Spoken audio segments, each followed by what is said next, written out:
Hello everyone, I am the Macabre. I am here to help you today.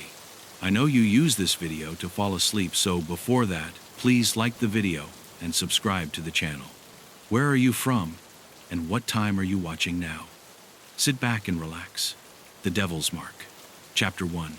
The First Murder. The wind howled through the desolate streets of Valverde, a remote village nestled deep in the northern mountains. The snow had been falling relentlessly for days, blanketing the town in a thick, silent layer of white. The few souls who lived here rarely ventured outside, their lives marked by isolation and the looming sense of dread that hung in the air. The villagers didn't speak of it, but everyone could feel it. Something was wrong.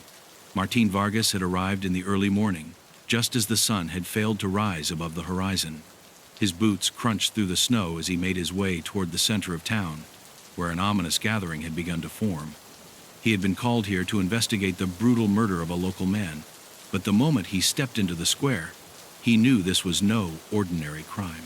The body of Antonio Ledesma lay sprawled across the cobblestones, his once sturdy frame twisted in unnatural angles.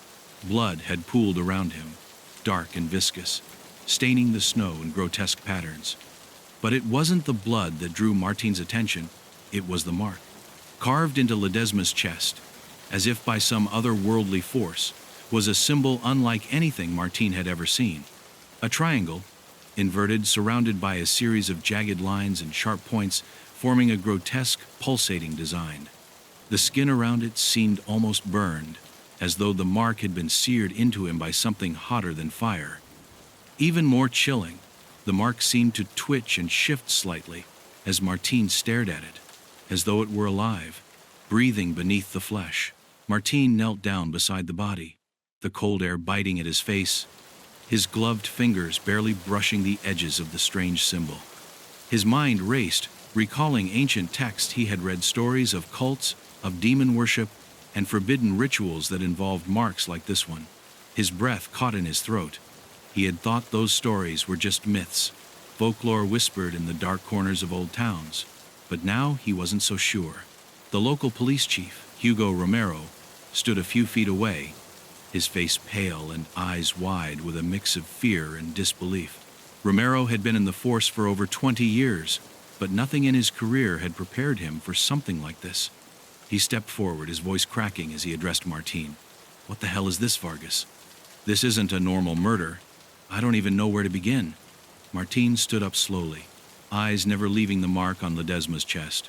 He could feel an icy chill crawling up his spine, the kind of fear that sunk deep into your bones, but he wasn't about to show it.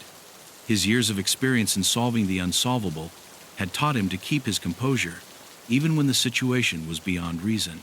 This is something far darker than a simple murder," Martin replied quietly, his voice steady but tinged with an edge of unease. "This symbol, I've seen it before. It's ancient. It's tied to a cult, a group that once worshipped the devil." Romero's eyes widened, and he took an instinctive step back. "The devil? Are you telling me we're dealing with a cult? A demon-worshipping group?" Martin didn't answer immediately. He stepped closer to the body again, his mind racing. The symbol, the way it seemed to pulse under his gaze, was impossible to ignore. He could feel its malevolent energy, almost as if it were drawing him in. His stomach churned, but he forced himself to focus. The evidence was right in front of him: the blood, the symbol, the grotesque nature of the death, all signs of something that could not be explained by simple human cruelty. Romero's voice trembled as he asked, "Do you think there are more victims? Is this part of something bigger?" "Yes," Martin said without hesitation. "This is just the beginning." He looked down at the body once more, his mind working quickly. Antonio Ledesma was not the first victim, and he wouldn't be the last. Whoever or whatever had left this mark had a purpose, and that purpose had just begun to unfold. Martin's thoughts were interrupted by something small and unusual, a smooth black stone clutched tightly in the dead man's hand. With a sense of foreboding, Martin pried the stone from the cold fingers. The stone felt cold, unnatural, like it had absorbed the surrounding darkness. As he held it, a strange sensation crept over him. It was as if the stone itself carried a terrible secret, one that wasn't meant to be uncovered. He tucked it into his coat pocket and turned to Romero. We need to speak to everyone who was close to him, Martine said. There's something more going on here, and I don't think we have much time before it escalates. As the wind howled once more, biting through their clothes, Martine couldn't shake the feeling that whatever had killed Antonio Ledesma was not done. It had marked its first victim, but the rest of the town would soon follow unless he could uncover the truth. His hands clenched into fists. Something told him that the deeper he dug into this case, the more his own soul would be at risk. Chapter 2. The investigation begins. The days following Antonio Ledesma's murder felt like a descent into madness for Martine. The small town of Valverde, which had once seemed so quiet and ordinary, now pulsed with an underlying tension. The villagers kept their distance, their eyes filled with distrust and fear, as if they too sensed that something far more sinister was lurking in their midst. Every shadow seemed to stretch further, every creak of a floorboard in the old buildings louder. And all the while, the strange mark on Ledesma's chest haunted him, as if it were branded into his very soul. Martine spent hours poring over old records at the town hall and in the dusty library, hoping to find anything that could explain the symbol and its origins. But there was nothing, no mention of such a mark, no trace of any kind of cult activity. It was as if Valverde had been a blank slate, a town untouched by history. Yet deep down, Martine knew that wasn't the case. The mark had been there for a reason, and that reason was buried beneath layers of time and secrecy. Romero, who had been less than convinced at first, was slowly starting to come around. He had always been a practical man, grounded in the real world, but even he couldn't ignore the growing body count. Within the span of a few days, 2 more people had been found dead under similar circumstances. The mark, unmistakable and chilling, appeared on each of their bodies. The killer, or whatever dark force was at play, had no intention of stopping. The victims were all part of a small, tight-knit community. It was a strange coincidence, Martine thought. What connected them all? All 3 had worked together in the town's old factory decades ago, a place that had since been abandoned. The factory itself was crumbling, its windows boarded up, its once bustling machinery now silent. Martine knew the next step in the investigation was clear. He needed to go to the factory. As he stood outside the factory gates, the wind howling through the trees, Martine couldn't shake the feeling that he was being watched. The place felt wrong, as if it had been steeped in darkness for centuries. He crossed the threshold and immediately felt the temperature drop. The air inside was thick with decay, the smell of rust and mold heavy in his nostrils. The walls were covered in grime, and the floorboards creaked under his weight as he moved deeper into the building. Romero, who had followed him to the site, seemed equally unsettled.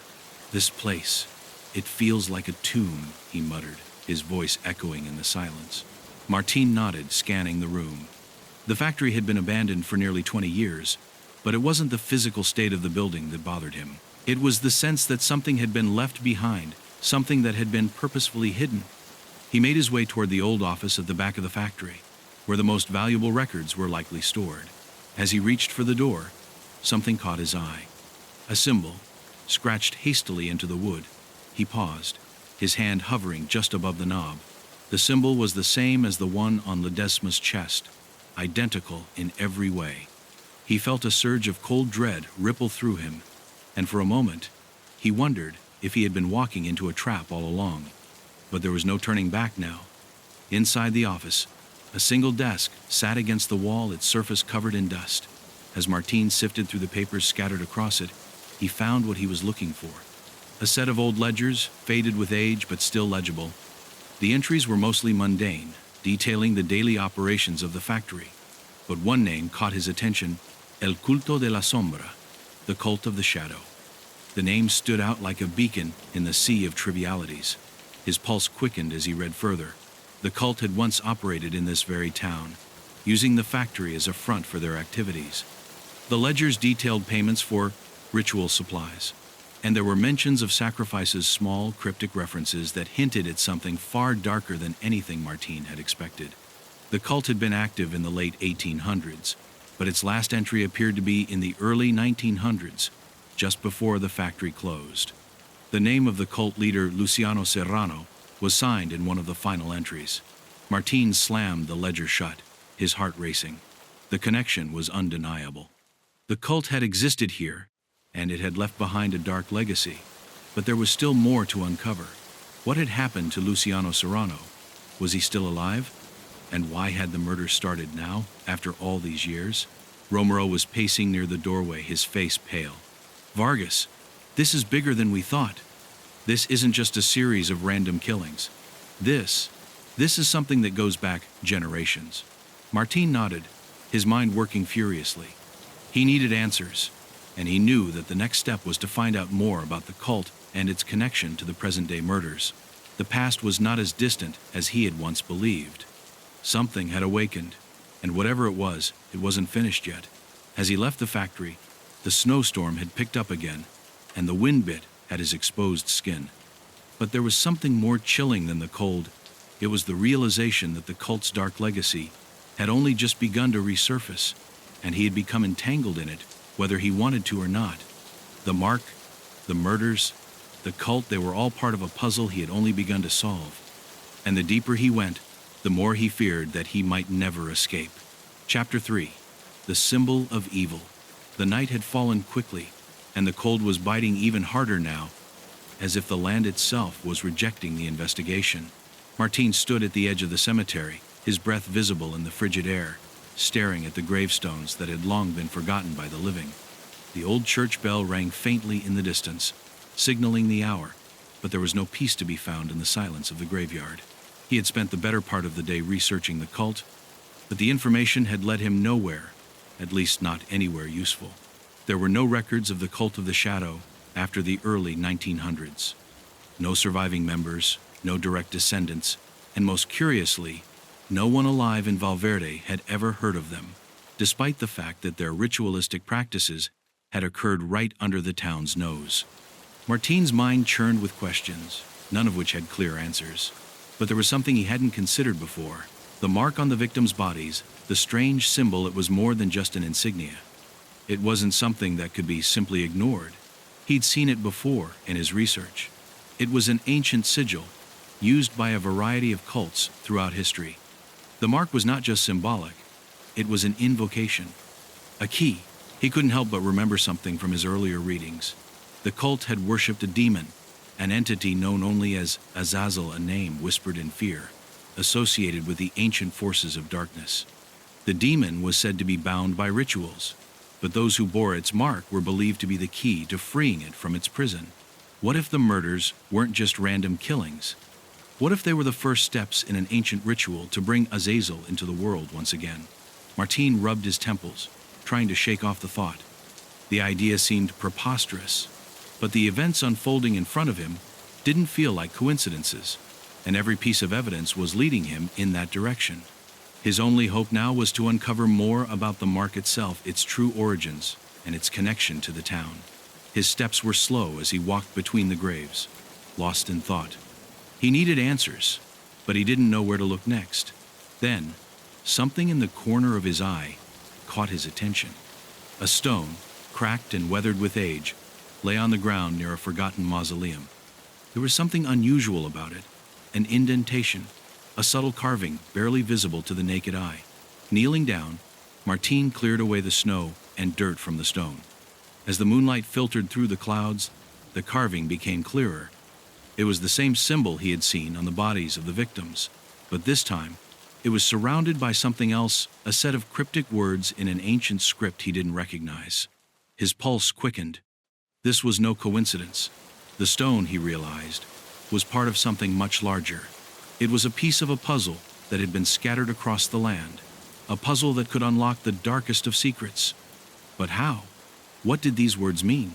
And more importantly, why had it been hidden here, in the cemetery? What connection did it have to the murders?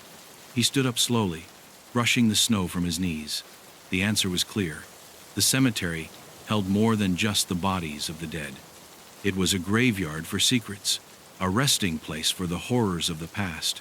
And the mark, the cult, and the demon were all connected to this place. But the deeper question remained. Why now? Why had the killings begun again after all these years? What had disturbed the balance that had kept the darkness at bay?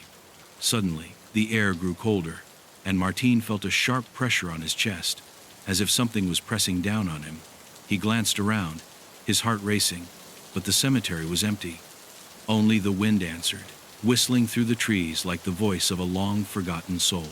But Martin wasn't alone. From the shadows of the mausoleum, a figure emerged. The hooded figure was tall, cloaked in black, and moved with an unnatural grace, almost as if floating over the snow. Martin's instincts screamed for him to run, but he remained rooted in place, his gaze locked on the figure as it approached him. The figure stopped just a few feet away, and for a long moment, neither of them spoke. Martin could feel the weight of the stranger's presence, a suffocating, oppressive force that seemed to swallow the surrounding air. It was as if the figure had stepped out of the very shadows themselves.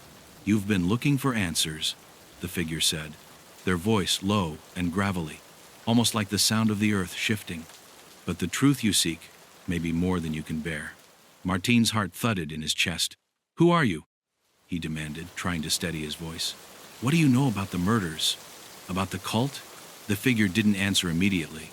Instead, they reached into the folds of their cloak and produced a small, weathered book. The pages seemed old, brittle, and stained with time. With a single movement, the figure thrust it into Martin's hands. "Read it, and you will know," the figure whispered, their voice trailing off into the wind. Before Martin could respond, the figure vanished into the shadows, leaving him alone in the cold cemetery, clutching the ancient book. His breath came out in short gasps, a chill running through his veins. There was no doubt in his mind now. The pieces of the puzzle were coming together, and the final revelation was closer than ever. He had to read the book. He had to understand what was written in its pages. But as he stood there, the wind howling around him, one thought burned in his mind. The more he uncovered, the closer he came to something that would change everything, and something that might not let him walk away once the truth was revealed. Chapter 4. The Revelation of the Cult. The wind had picked up again, howling through the cracked windows of Martin's small rented room as he stared at the book. Its pages were thin and fragile, yellowed with age, yet the symbols and text scrawled inside were disturbingly clear. It was a grim ledger of sorts, a record of rituals, sacrifices, and pacts, made between the cult of the shadow and the demon Azazel. Martin's hands trembled as he turned each page, his mind struggling to process the horrors before him. The words in the book were written in a language that was part Latin, part something darker, something older. Martin's eyes scanned over the symbols he had already seen etched on the victims, and then further down, a passage that chilled him to his core. It described the exact ritual that would allow Azazel to rise again, breaking the barriers that had kept him imprisoned for centuries. The cult's original leader, Luciano Serrano, had performed the ritual back in the late 1800s, but it had been interrupted before the demon could fully manifest. But the prophecy was clear. The mark, the blood, the sacrifice, it would all begin again. It was then that Martin realized the horrifying truth. The murders were not random acts of violence. They were a calculated part of the cult's ancient plan, designed to weaken the boundary between Azazel's world and their own. The victims were not just sacrifices, they were keys, each one unlocking a piece of the demonic ritual. Each death, each mark, brought them closer to unleashing the very thing that had once been bound. And Martin, by merely investigating these deaths, had already become a part of that cursed design. The clock on the wall ticked loudly, pulling Martin from his dark reverie. His heart hammered in his chest as the weight of the situation sank in. He had to stop them. He had to stop the cult from completing the ritual before it was too late. But how? The book offered no easy answers. Instead, it filled him with a sense of impending doom, as if every page he turned was another step closer to becoming the next sacrifice. He couldn't waste any more time. Martin had a feeling that the survivors, those who had once been part of the cult, held the key to understanding how to stop Azazel's resurrection. They were still out there, hiding in the shadows of Valverde, their lives shaped by decades of worshiping the demon. He needed to find them before the cult found him first. That night, he followed a trail that led him deep into the outskirts of town, where the town's decay turned to wilderness. The trees were twisted and gnarled, their branches clawing at the dark sky like skeletal hands. Martin's breath came in ragged bursts as he hiked through the snow-covered forest. He wasn't sure what had led him to this particular place, but his gut told him it was where he needed to be. After what felt like an eternity, he reached an old, dilapidated house tucked away in the woods. It looked like something out of a nightmare. Its structure sagged, the windows covered in thick layers of dust, the front door hanging off its hinges. Yet Martin could sense something alive within, a presence that clung to the house like a shadow, beckoning him forward. He approached the house with caution, every step heavy with the weight of what he was about to uncover. As he crossed the threshold, the air inside was suffocating, thick with years of neglect. The walls were lined with old, faded portraits, their eyes staring blankly, as if watching his every move. The smell of mildew and decay was overpowering, but beneath it, Martin could detect something else, something darker, like the faint odor of burning incense. In the corner of the room, an elderly woman sat, hunched over in a chair, her gnarled hands clasped in front of her. Her face was pale, almost translucent, and her eyes, though clouded with age, held a sharpness that unsettled him. She seemed to sense his presence before he even spoke. "You've come for answers, haven't you?" she croaked, her voice raspy like dry leaves. "You've come to learn about the past, about the cult." Martin swallowed hard, trying to steady himself. "I need to know everything. The cult of the shadow, its connection to Azazel, and what's happening in this town. I have to stop it, but I don't know how." The woman's lips curled into a smile that sent chills down his spine. "You think you can stop it? The cult was never meant to be stopped. It is older than time itself. It was founded by those who knew the true power of the demon Azazel, the power that transcends life and death." She paused, her gaze never leaving Martin's face. "But you're not here for answers. You're here because you're marked, aren't you? Just like the others." Martin's heart skipped a beat. He hadn't mentioned the mark to her. How could she possibly know? But as he reached for his shirt collar, he could feel it. The mark was there, just as it had been on the victims, just as it had been in the book. It was faint, almost invisible against his skin, but it was unmistakable. The woman's eyes glinted with a mix of pity and something darker, something almost cruel. "Your blood is already tainted, detective. It's already been claimed by Azazel. You are not here to stop the ritual. You are here to complete it." Martin recoiled, his mind spinning.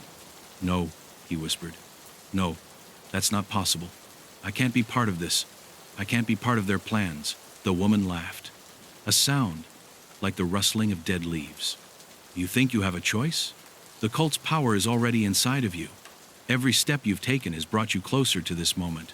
The demon is waiting, and so is the sacrifice. You are his final offering, detective, and the ritual will be complete."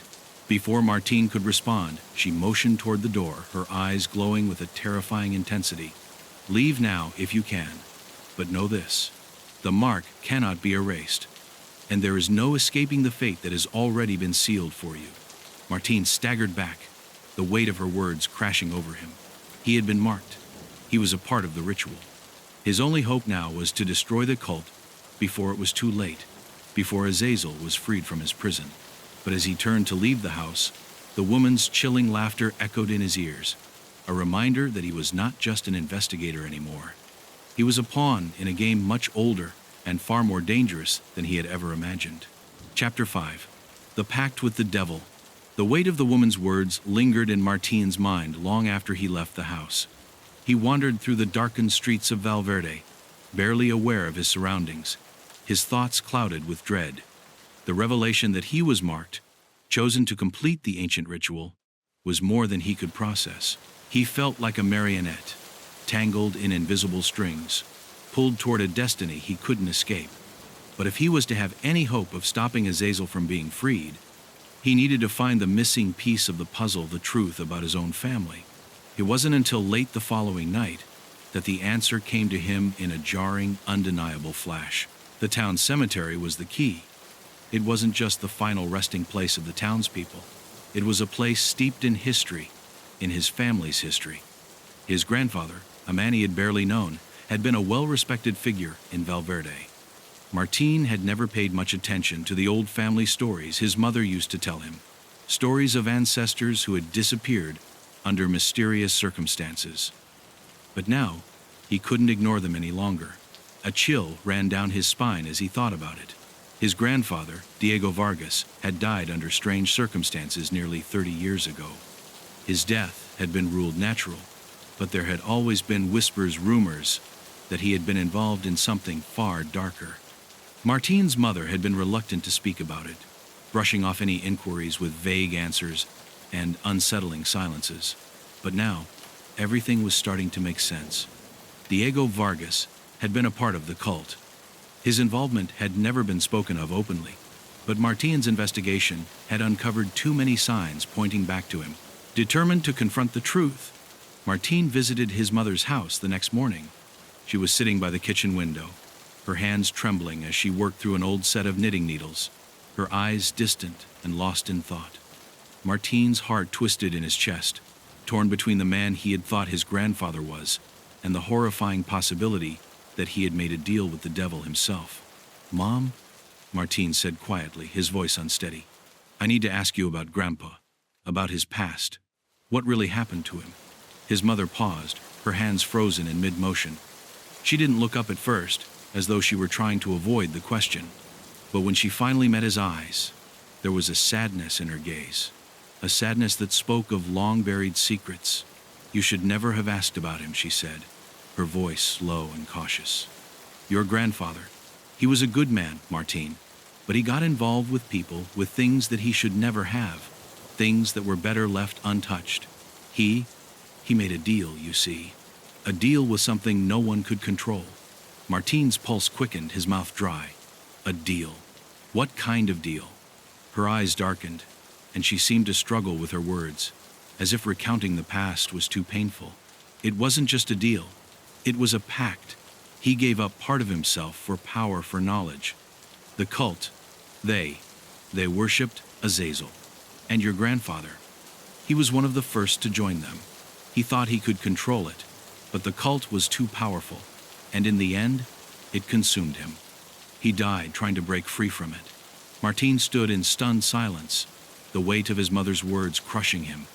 The realization that his grandfather had made a pact with the demon Azazel hit him like a physical blow. It explained everything. The strange behaviors in the final years of his life, the increasing isolation, and the eventual death that had seemed to come out of nowhere. Diego Vargas had been a man trapped by forces beyond his understanding, just as Martine now found himself. His mother's voice broke the silence. "The mark, Martine? It's been passed down through the generations. Your grandfather's pact wasn't just for him, it was for the whole family. That's why the cult is after you now. They want you, because you are the heir to his legacy." Martine stumbled backward, his mind racing. He was part of this curse. He had been born into it, and now it was coming for him. The cult, the murders, the mark, everything was leading him to this moment. His grandfather's actions had set the stage for this. And now, Martine was not just fighting to save the town. He was fighting to free himself and his soul from the very curse his grandfather had brought upon them all. His mother's hands trembled as she reached for a small box on the shelf. She handed it to him, her face full of regret and sorrow. Inside the box was a small rusted key. "Your grandfather kept this hidden. He said it was the only way to stop the cult. It's a key to something he never told me about. It's the only thing that might be able to break the pact." Martine took the key with shaking hands, staring at it in disbelief. What could it open? What had his grandfather known that he hadn't shared? And how could one small key undo a pact made with the devil himself? As he left his mother's house, the weight of the key in his pocket felt like a constant reminder of the darkness that had claimed his family.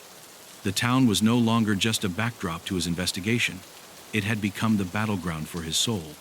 The cult was closing in, the final pieces of the ritual falling into place, and Martine's own bloodline had been tainted by the very evil he was trying to stop. But the key was his only hope. It was a chance to end this madness once and for all, to destroy the cult and break the chain that had bound his family to Azazel's influence. But as he walked through the snow-covered streets, he couldn't shake the feeling that he was being watched, that the darkness was closing in, and that no matter how hard he fought, he might already be too late. The sound of footsteps echoed behind him, and Martine turned, expecting to see someone from the town. But there was no one there, only the wind, howling through the empty streets, as if it too was warning him that time was running out. Chapter 6. The Curse Awakens. The key felt heavier in Martin's pocket with each passing step, its cold weight pressing against his chest like a constant reminder of the curse that had haunted his bloodline for generations. He had left his mother's house in a daze, the key still clutched tightly in his hand. But where could he use it? What had his grandfather been trying to protect? And why hadn't anyone told him the truth until now? As the wind picked up, the town seemed to grow colder, the streets darker, as if the very fabric of Valverde was being torn apart by the darkness Martin had uncovered. His footsteps echoed in the silence, but he didn't feel alone. He couldn't shake the sensation that something or someone was always just behind him, watching, waiting. The feeling of being hunted grew stronger with every passing moment. He had tried to reach out to the local police, but their response had been vague, almost dismissive. Some were too afraid to speak openly about the murders. Others claimed they hadn't seen anything suspicious, as if the town were complicit in a conspiracy to keep the horrors hidden. The more he uncovered, the more isolated he became. It was clear that the cult had infiltrated every corner of Valverde, and now that they knew he was a threat, they would do anything to stop him. In the fading light of the day, Martin's search led him to the church at the center of the town. The once grand building now appeared decayed and hollow, its stained glass windows shattered, its spire bent and twisted like the fingers of a skeletal hand. Something about the place made his skin crawl. He hadn't come here for answers, he had come because he knew, deep down, that it was the place where the cult had performed its rituals for centuries. It was the heart of the darkness. The key was burning a hole in his pocket as he approached the church's dilapidated doors. He didn't know why, but something told him this was where he would find the truth. He stepped inside, his breath catching in his throat as he took in the ruined sanctuary. The air was thick with the scent of mold and decay, but beneath it there was a faint metallic odor, the scent of blood. Martin's eyes scanned the room, drawn to the altar at the far end of the church, where something ancient and malevolent seemed to pulse in the air. At the base of the altar, hidden beneath a pile of rotting pews, was a stone slab. It was inscribed with the same symbol he had seen on the victims' bodies, the mark of Azazel. The realization hit him like a punch to the gut. This was the place where the ritual had been performed, where the pact had been made, where his grandfather had sealed the fate of his entire family. And now, it was all coming full circle. He approached the altar, his fingers trembling as he reached for the stone. It was cold to the touch, unnaturally so. As he placed the key into a small indentation in the center of the slab, he felt the ground beneath him shift, a low rumble echoing through the church. The stone slid open, revealing a hidden chamber below. The darkness inside was suffocating, but there was no turning back now. Without hesitation, Martin descended into the depths, the air growing colder with each step.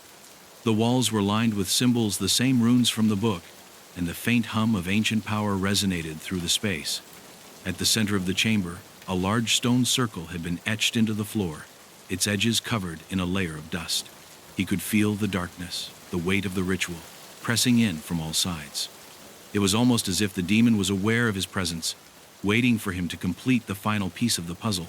Martin knew he was running out of time. Every moment he spent in this place, the power of the cult grew stronger. The ritual was close to completion, and Azazel was waiting to be freed.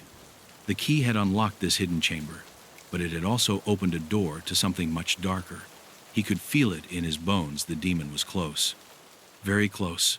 Suddenly, a sound broke the silence, a low, guttural growl that seemed to come from the very walls themselves. Martin spun around, his heart pounding in his chest. The shadows in the corners of the chamber seemed to shift, moving with a life of their own. From the darkness emerged figures, cloaked in black, their faces hidden behind masks. The cultists had found him. He tried to reach for his gun, but his fingers fumbled, his body heavy with the weight of the fear that surged through him. The cultists were closing in, their eyes glowing with a sinister light. Martin's mind raced. He had no weapons, no backup, only the key, which now seemed to pulse with an energy of its own. But it was too late to run. The cult had cornered him. One of the cultists stepped forward, their voice cold and mocking. You thought you could stop us, detective? You thought you could stop Azazel from rising? The cultist raised a hand, and the air seemed to thicken, suffocating Martine, as though the very room was alive with the demon's presence. It's already too late. The ritual is nearly complete, and you, Martine Vargas, are the final offering. Before Martine could respond, a powerful force slammed into him, knocking him to the ground. He gasped for air as the cultists loomed over him, their eyes fixed on him with a twisted sense of satisfaction. They were waiting for the moment when the demon would finally be released, when the pact would be fulfilled. But Martine wasn't ready to give up. Not yet. With all the strength he could muster, he surged to his feet, gripping the key tightly in his hand. "You're wrong," he spat, his voice hoarse with fear and defiance. "It's not too late. I'm not going to let you complete the ritual. Not now. Not ever." In that moment, as the cultist advanced on him, the key flared with a brilliant light. The ground beneath them trembled, and the air crackled with energy. It was as if the very fabric of reality was being torn apart, and for a brief moment, Martine thought he might be swallowed by the darkness himself. But he wasn't alone. His grandfather's voice echoed in his mind, a memory from long ago. "You have the power to break the pact, Martine. You are the key." With that thought in his mind, Martine thrust the key into the center of the stone circle. The chamber erupted in a violent explosion of light, and the cultists screamed as they were consumed by the force. Martine shielded his eyes as the blinding light engulfed the room, and in that instant he knew the ritual was ending. The cult was falling apart, but even as the chamber began to collapse around him, Martine could feel the pull of something ancient and terrifying, a power that wasn't finished yet. Azazel's voice whispered through the cracks of the crumbling church. "You cannot stop me." Chapter 7. The Battle Within. The blinding light slowly faded, leaving the ruins of the stone chamber in a shroud of smoke and dust. Martine blinked rapidly, his vision swimming, but he could still feel the presence of something vile, something ancient. The cultists were gone, their screams echoing faintly in his mind, consumed by the eruption of energy that had shattered the church. But the battle was far from over. Something far darker, far more dangerous, was stirring. Azazel was not finished. He had only been momentarily repelled. Martine staggered to his feet, his body aching from the fall and the force of the ritual's collapse. His breath was shallow, his heart hammering in his chest, but he knew he couldn't stop now. The key had done something to the stone circle, but it hadn't been enough to banish the demon completely. As the walls of the chamber crumbled around him, he felt a cold, suffocating air fill the room. He wasn't alone anymore. Azazel's influence was here, just beyond the veil of reality. The faintest whisper reached his ears, a voice, low and guttural, seeping into his mind. "You think you've won? You think you can defy me? I am eternal. You cannot break the pact." The words wrapped around his thoughts, suffocating him, drowning him in an ocean of dread. Martine's mind screamed at him to resist, to fight back against the suffocating presence, but it was hard. The demon's power was overwhelming, and the weight of the curse in his bloodline was impossible to ignore. The key had been his only hope, but now it felt insignificant, a mere trinket in the face of Azazel's wrath. Suddenly, a flash of movement caught Martine's eye. At the edge of the chamber, in the deep shadows cast by the crumbling walls, something was moving. A figure, tall and cloaked in darkness, stepped forward, its features indistinct, but clearly human in form. As the figure emerged from the shadows, Martine's heart skipped a beat. It was his grandfather. Diego Vargas stood before him, his face pale and hollow, his eyes sunken and lifeless. But there was something different about him, something twisted and wrong. The man who had once been a father, a protector, was now a vessel for Azazel's power. The pact had not just claimed his soul. It had reformed him, reshaped him into something else, something monstrous. Martine's voice trembled as he spoke. "Grandpa, is it really you? What have they done to you?" Diego's lips curled into a grin that was far too wide, his teeth sharp and unnatural. "What they've done? What I've done, Martine? I gave my soul to the darkness. I gave it all, and now I am Azazel's chosen vessel. The pact is fulfilled." Martine's mind reeled. His grandfather had never been a simple victim of the cult. He had willingly entered the darkness, choosing to sacrifice his very humanity for power, and now his soul had become a pawn in Azazel's game. Martian's hands clenched into fists, his anger boiling over. How could his grandfather have done this to him, to their family? But before he could process any more, Diego's form flickered, the shadows around him twisting and distorting. It wasn't just his grandfather's body anymore.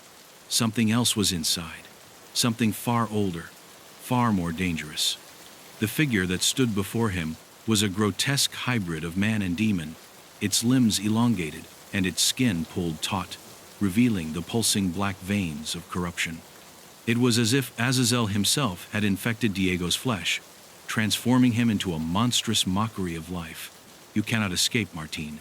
You are mine now," the creature hissed, its voice no longer human but an unholy distortion of sound. "The bloodline has been marked. There is no redemption, only sacrifice." With a sudden lunge, the creature Diego, or what remained of him, charged at Martin. The force of the attack sent him crashing to the ground, his breath knocked out of him. The world spun as he struggled to regain his footing, but Diego was upon him, his monstrous hands reaching for his throat. Martin barely managed to evade, rolling to the side just as the demon's claws raked through the air, tearing apart the stone floor with a deafening screech. Martin scrambled to his feet, heart racing, but his mind was already racing ahead. He needed to act. The key had given him access to this chamber, but it was clear now that it was not enough. He had to destroy the source of the power, the pact itself. His grandfather had known this, had tried to warn him, but now the demon's influence had seeped so deeply into the world that there was no simple way to undo it. There was no easy solution. The creature advanced, its eyes burning with a malice that was almost palpable. "Foolish boy, you will not stop the ritual. You will die here, like all who have come before you." As Diego lunged again, Martin barely dodged, but this time his foot caught on a jagged stone. He fell backward, his head slamming into the cold, cracked floor. His vision blurred, and for a moment he thought he might lose consciousness. But then, through the haze of pain, something stirred within him, a flicker of something stronger than fear, stronger than terror. He reached into his jacket, pulling out the key, the only thing that had given him any hope. It pulsed with a faint glow, as if resonating with the darkness around him. The key, his grandfather's key, it wasn't just a way into this chamber. It was a symbol of his bloodline, of the choice his grandfather had made.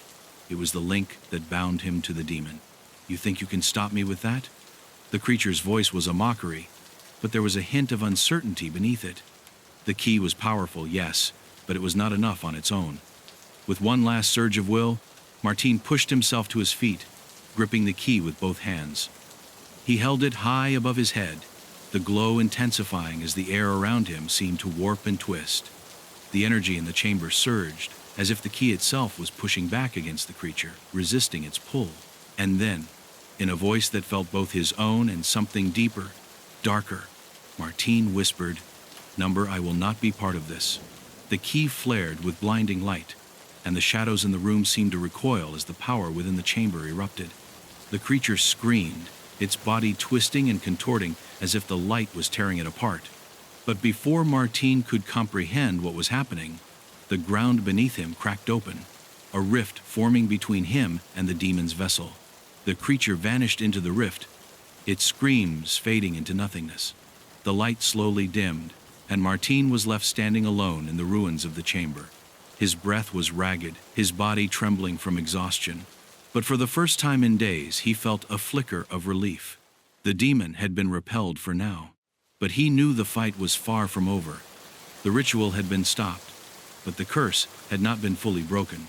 Azazel was still out there, waiting, and the price of his family's pact was still haunting him. Chapter 8. The curse unfolds. Martin's breath came in jagged gasps as he stood alone in the ruins of the church. The chamber had been torn apart by the force of the ritual's disruption, the walls cracked and crumbling, the very air humming with residual energy. He still clutched the key in his hand, the faint glow flickering in time with his heartbeat. For a moment, he dared to believe that the worst was over, that somehow, through sheer will and the power of his bloodline, he had stopped the demon from fully manifesting. But then the air grew heavier. The stillness of the room suffocating, and the gnawing dread returned. The ground beneath his feet shifted, and the cold began to creep up his spine. Azazel's presence lingered in the darkness, a constant, ever-growing weight, reminding him that this battle was not over. It wasn't even close to being over. In the aftermath of the ritual's interruption, Martine felt an unsettling sensation deep in his core. The key, once a source of power, now felt like a curse in his hands. It pulsed faintly, as if it was alive, and he could feel the threads of his own soul pulling toward it, as if some ancient force was binding him to it and to the demon. He had won this round, but what if Azazel had only been biding his time? What if the pact was not something that could be broken so easily? Martine's mind raced. He needed answers. He needed to understand how this curse had been passed down through his family, and how it could finally be destroyed. His grandfather had known something. His mother had known something. But neither of them had ever fully explained what the curse truly entailed, what price had been paid, what sacrifices had been made. Martine now realized that he wasn't just fighting for the town of Valverde, or even for his life. He was fighting for his very soul. The walls of the chamber seemed to close in around him as he walked towards the altar, the symbol of Azazel still etched into the stone floor. His grandfather's last words echoed in his mind. The bloodline has been marked. The curse, it seemed, was not simply a matter of fate. It was a chain, a bond that tied his family to the demon and ensured their eventual downfall. Why didn't you tell me? Martine whispered to the empty room, his voice hoarse with frustration. Why didn't you warn me, Grandpa? But his grandfather could no longer answer. Diego Vargas, the man who had once been a guiding force in his life, was no more. The demon had claimed him, twisted him into something unrecognizable. And now, Martine was left to pick up the pieces of a broken legacy, a legacy that had damned him before he was even born. His hand tightened around the key, the symbols carved into it almost burning against his palm. Was this key truly the answer? Or was it a trap, a means to drag him deeper into the grip of the cult and its dark powers? He didn't know. But what he did know was that if he didn't find a way to destroy the pact, the ritual would never truly end. Azazel's influence would continue to grow, and the town of Valverde and possibly the world would fall into chaos. A sudden noise shattered his thoughts. A low, rasping sound, followed by a voice faint but unmistakably familiar. You cannot escape it, Martine. Martine spun around, his heart hammering in his chest, his instincts on high alert. Standing in the doorway of the chamber, obscured by shadows, was a figure he had not expected to see again. It was Lucia, the woman he had met earlier in his investigation, the one who had warned him about the cult's grip on the town. But now, something was different about her. Her face was pale, her eyes hollow, as if she were no longer fully present. I thought you were dead, Martine breathed, his voice barely a whisper. How? Lucia took a slow, deliberate step forward, her gaze locking onto his. They took me, she said, her voice colder than before. Just as they took your grandfather, just as they will take you. Martine felt a chill creep down his spine. He had known that Lucia had been involved with the cult in some way, but now it was clear she was no longer just an ally in the investigation. She had been consumed by the same darkness that had claimed his family. He could see it in her eyes, the same emptiness he had seen in his grandfather's face. Lucia, what happened to you? He asked, his voice strained. What have they done to you? Lucia's lips twisted into a smile that didn't reach her eyes. They gave me a choice, Martine. The same choice your grandfather had. And now I understand. The pact isn't something you can break. It's something you become. It is part of you, part of the bloodline. There is no escape. Her words struck him like a blow. The realization hit him like a freight train. The curse wasn't just an external force. It was embedded in him, in his family, in his very being. Azazel's mark wasn't a symbol on the skin. It was a bond, a living thing that had been passed down from generation to generation. And as long as the bloodline continued, so would the curse. You're wrong, Martine spat, shaking his head. I can stop this. I will stop it. Lucia's laugh was cold, almost hollow. You can't. The cult doesn't just serve Azazel. It is Azazel. And now that you're here, now that you've seen the truth, you understand. There's no place for resistance. We are all bound to the pact. Her words dug into his mind, carving out doubts and fears he had been trying to ignore. Could she be right? Could there really be no way to break free of the demon's hold? Was his struggle in vain? As Lucia took another step forward, her figure wavering, he realized he was not just fighting against a cult, or even against Azazel. He was fighting against the very nature of his own existence. The bloodline was cursed, and he, like his grandfather before him, was the key to the demon's return. But in that moment, as the darkness around him seemed to press in tighter, a sudden clarity broke through. I will not be part of this. I will destroy it. Lucia's eyes narrowed, her lips curling into a bitter smile. Then you will die, as your grandfather did. But Martín wasn't listening anymore. The key, still warm in his hand, pulsed again with power. He raised it high, feeling the blood within him stir, as if the very essence of his ancestors was awakening. The demon might be a part of his bloodline, but it was not his soul. And as long as he drew breath, there was still hope. Chapter 9. The Broken Circle. The moment Lucie's words echoed in his mind, Martín knew there was no going back. The curse was a part of him, embedded in his very soul. Azazel's presence, though momentarily stifled, had not been fully vanquished. He could feel it, the demon's pull tightening around his heart, whispering to him from the shadows. But he refused to let it consume him, not like his grandfather, not like Lucia. The key in his hand thrummed with an unfamiliar urgency, as if responding to the chaos in his mind. He stared at it, wondering if it was his salvation or his damnation. There were no more answers to be found in the blood-soaked history of his family. No more false hopes.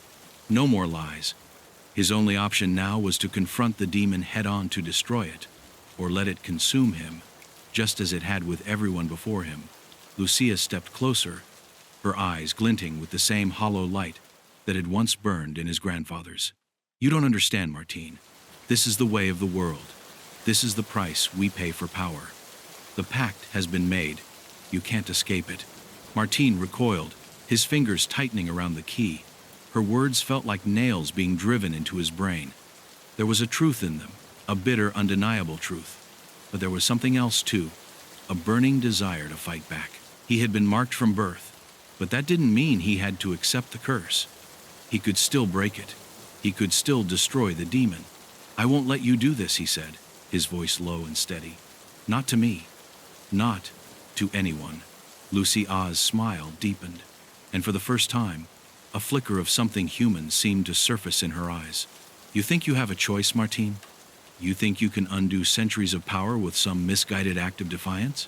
Before he could respond, the walls of the chamber seemed to pulse, as though the very building was alive with Azazel's power.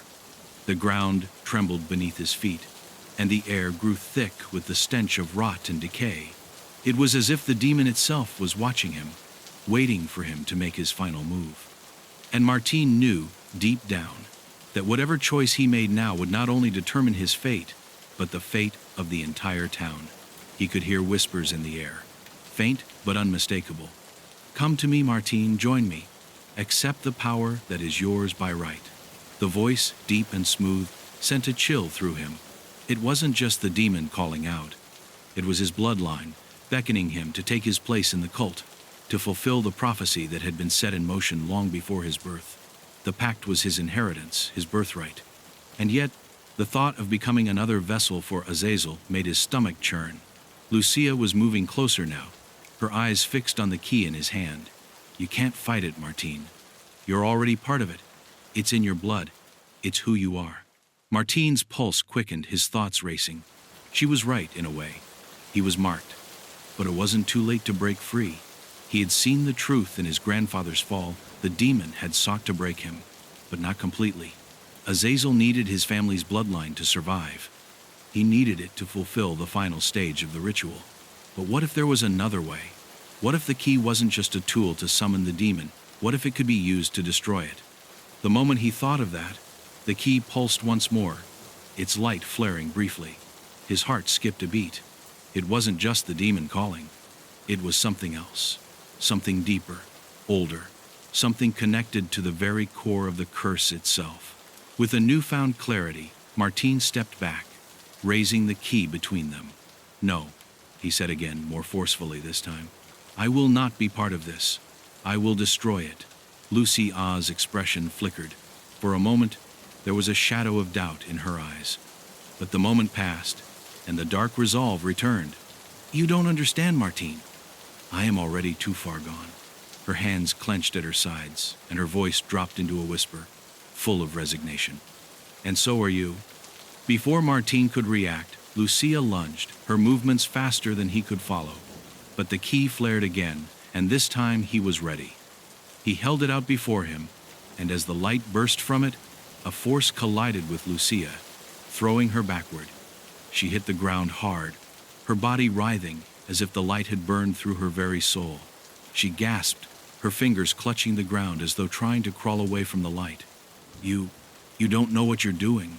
Her voice cracked as she struggled to get up, her body shuddering violently.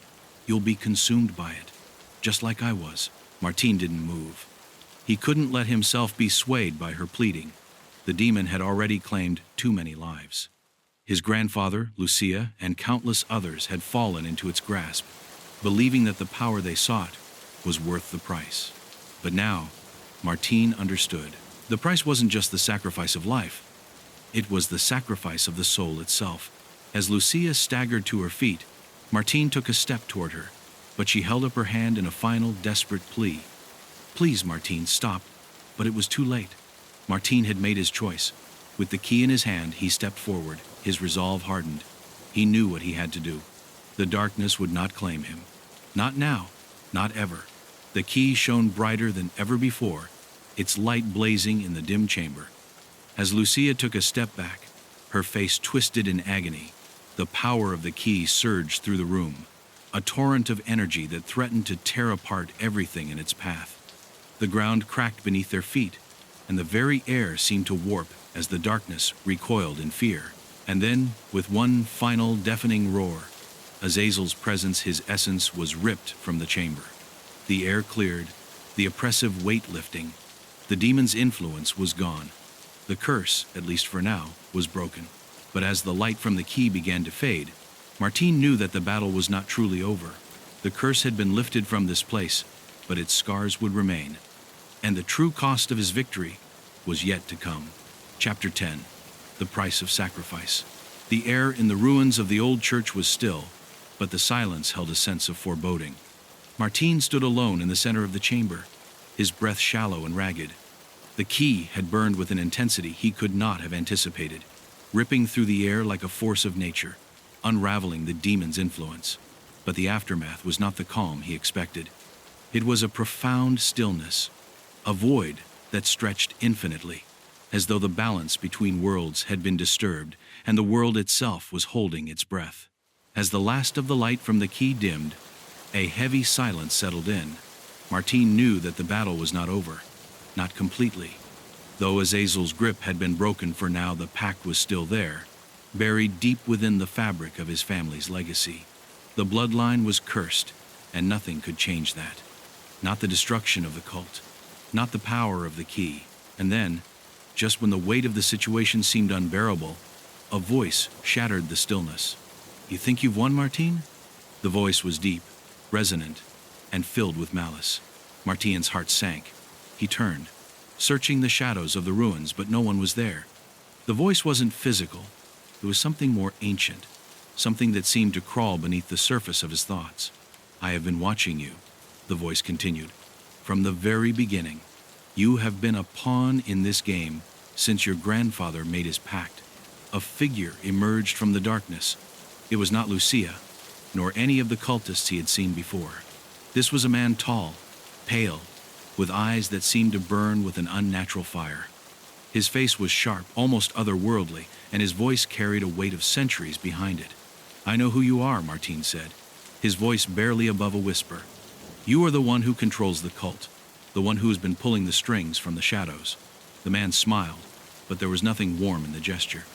"Ah, Martine Vargas," he said, his voice dripping with disdain. "You still don't understand, do you? I am not just the leader of the cult. I am its founder, the one who made the pact with Azazel centuries ago. And now, you are the one who will finish what was started." The truth hit Martin like a physical blow. His blood ran cold. The leader of the cult was not some follower, some disciple of the demon. He was the architect of the curse itself, the one who had bound his family to Azazel for eternity. And now, Martien's bloodline would have to pay the price. No matter what he did, no matter how hard he fought, the chain would continue. The pact could never truly be broken. The key had only been a tool, not a solution. Martin struggled to find words, but the reality of the situation was sinking in. You've been manipulating us all this time. Using my family, using me. The cult leader laughed, a low, guttural sound that filled the chamber. Yes, Martin, you were never meant to be free. You were always meant to be the final link in the chain, the one who would give Azazel what he needs to return in full force. The curse has been passed down through your family for generations, and now it ends with you. You are the culmination of our design. Martin shook his head, anger burning in his chest. He had fought so hard, done everything he could to stop the demon's return, and now it seemed it was all for nothing. The key, the ritual, even his grandfather's sacrifice, none of it had truly mattered. Azazel had always been the one in control. He had always been part of this cursed legacy. You can't escape it, the cult leader said, stepping forward, his eyes narrowing. It is your destiny. Your blood is already tainted. You can fight all you want, but you will never destroy the pact. Martin felt the weight of those words pressing down on him. The curse wasn't just a matter of rituals or keys. It was in his very being, embedded in the marrow of his bones. But there was one thing he hadn't considered, one thing that had been gnawing at him since he first discovered the truth. The price of the pact wasn't just about Azazel's return. It was about power. It was about control. And there was one last thing that could sever the chain, but it would cost him everything. You're wrong, Martin said, his voice steady despite the terror building inside him. I can escape it. I'll destroy the pact, and I'll do it by taking everything from you. The cult leader's expression darkened. You think you have the power to destroy the pact? You are just a mortal. You can't fight what has been bound for centuries. You are nothing but a tool to fulfill the prophecy. Martin's heart pounded in his chest, but his mind was clear. He knew what had to be done. The key wasn't just a weapon. It was a key to understanding the true nature of the curse. And in that understanding, he had found his solution. Without warning, he raised the key above his head, its symbols glowing faintly. He could feel the energy coursing through him, the same energy he had felt when the demon's presence had surged. This time, however, it wasn't just the demon's energy that surrounded him. It was his own, his bloodline's power, the power of generations of sacrifice. No! The cult leader screamed, his voice filled with panic. You can't! If you destroy the pact, you destroy yourself. Martin didn't hesitate. With a final desperate cry, he thrust the key into the center of the ritual symbol, the very heart of the pact. There was a deafening crack, a blinding flash of light, and then silence. The ground trembled, the walls of the chamber shaking as if the very foundation of the world was being torn apart. And then, just as suddenly as it had all begun, it stopped. The light faded, the oppressive weight lifted, and the air was still. Martin fell to his knees, gasping for breath, the energy of the key still burning through his veins. The cult leader was gone. The pact was broken. Azazel's influence had been severed, and in that moment, Martin knew he had sacrificed everything. His family, his bloodline, and the future that had been forced upon him were now nothing but ash. The curse was gone, but so was his past. The world would move on, but he would never be the same. The Ghost of the Station. Chapter 1. The Mysterious Letter. Was an ordinary Tuesday when Angel Garcia first received the letter. Its arrival was nothing out of the ordinary in envelope, unmarked except for a cryptic seal, and addressed to him in uneven handwriting. He had been sitting at his cluttered desk, a pile of unedited articles, half-drunk cups of coffee, and a stack of unsent emails surrounding him like a fortress. The life of a journalist, especially one like Angel, wasn't glamorous. Most days, his work was made up of tired reports and dull interviews with anonymous sources. Yet, something about the letter caught his attention immediately. He couldn't explain it. It wasn't the paper yellowed, as if aged in some forgotten archive, but the way it felt, heavier than a typical letter, as if it carried something more than just ink and words. His fingers lingered on the envelope's edge for a moment, before tearing it open. Inside was a single sheet of paper, folded once and sealed with the same strange mark, a stylized image of an old train station. The message was brief, but its words were clear. The station waits. Find what has been forgotten. The truth lies at the edge of the tracks. You will see what others cannot. The path will claim you if you do not act. The words, though simple, sent a shiver down his spine. His heart thudded in his chest, and for a moment, he hesitated, wondering if he was falling prey to some kind of prank. But then his eyes caught a name at the bottom of the page, Clara Rodriguez. He didn't recognize the name, but the sense of urgency in the letter felt far too real to ignore. Clara Rodriguez, someone who had clearly wanted him to see this message. And there was something about it that felt more personal than just another tip-off for an article. He knew it, though he couldn't say how. He read the letter again, slower this time. The mention of a station seemed odd, but what truly unsettled him was the phrase, "The truth lies at the edge of the tracks." What did that mean? There had been rumors, whispers, really of an old station on the outskirts of the city, a forgotten place that no one dared to visit. People spoke of it in hushed tones, almost as if the station itself was a ghost, a place where time seemed to bend and people went missing. Angel had brushed it off as mere superstition in the past, but now, with this letter in hand, his curiosity had been sparked. The more he thought about it, the more the words gnawed at him. The path will claim you if you do not act. It was as though the letter had been written with knowledge that something would happen if he ignored it. Engel wasn't one to believe in the supernatural, but his instincts told him that this was no ordinary tip-off. He had to find out more. He had to see for himself what the letter was warning him about. So, after a few moments of reflection, Engel folded the paper neatly and tucked it into his jacket pocket. He grabbed his notepad and recorder, tools of his trade, and decided that this strange summons, this invitation, was not something he could dismiss. He wasn't sure what he would find, or even what he was truly looking for, but his sense of duty to uncover the truth pushed him forward. He had made a name for himself by investigating the unexplainable, from strange disappearances to ghostly sightings. But nothing had prepared him for this. The station was located on the outskirts of the city, a place Engel had driven by countless times without ever noticing anything unusual. As he made his way out of the city center, the familiar urban landscape gradually gave way to abandoned industrial buildings and overgrown field. His car's headlights cut through the fog that began to creep in, thick and suffocating. Every now and then, an old sign or a rusted streetlight flickered in the distance. The further he drove, the more isolated the area seemed, until the city felt like a distant memory, swallowed by the encroaching night. After what seemed like an eternity, Angel arrived at what could only be described as an eerie, desolate train station. The iron gates at the entrance were partially open, rusting on their hinges, and the platform was coated in grime and neglect. The building itself was a crumbling structure, its windows boarded up, the remnants of its former glory hidden beneath layers of dust and decay. It looked like it hadn't seen any life in decades. A cold wind swept across the tracks, carrying with it the faint scent of mildew and rust. His heart pounded as he parked his car and stepped onto the platform. The silence was overwhelming. There were no sounds of birds, no distant hum of traffic, only the low groan of the wind and the rhythmic creak of the station's aging structure. Engel felt a strange, suffocating presence here, as though the place itself was alive, watching him, waiting for him to make the next move. The hairs on the back of his neck stood on end as he slowly approached the entrance, the words from the letter echoing in his mind. Find what has been forgotten. But what was it? What had been forgotten here, in this forsaken place? He took a deep breath, steeling himself for whatever was ahead.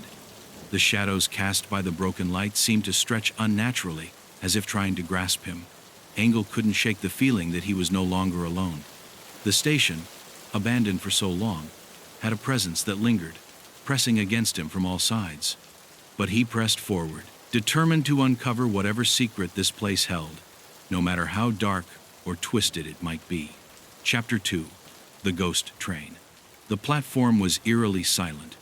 Angel stood in the middle of it, taking in the dilapidated surroundings.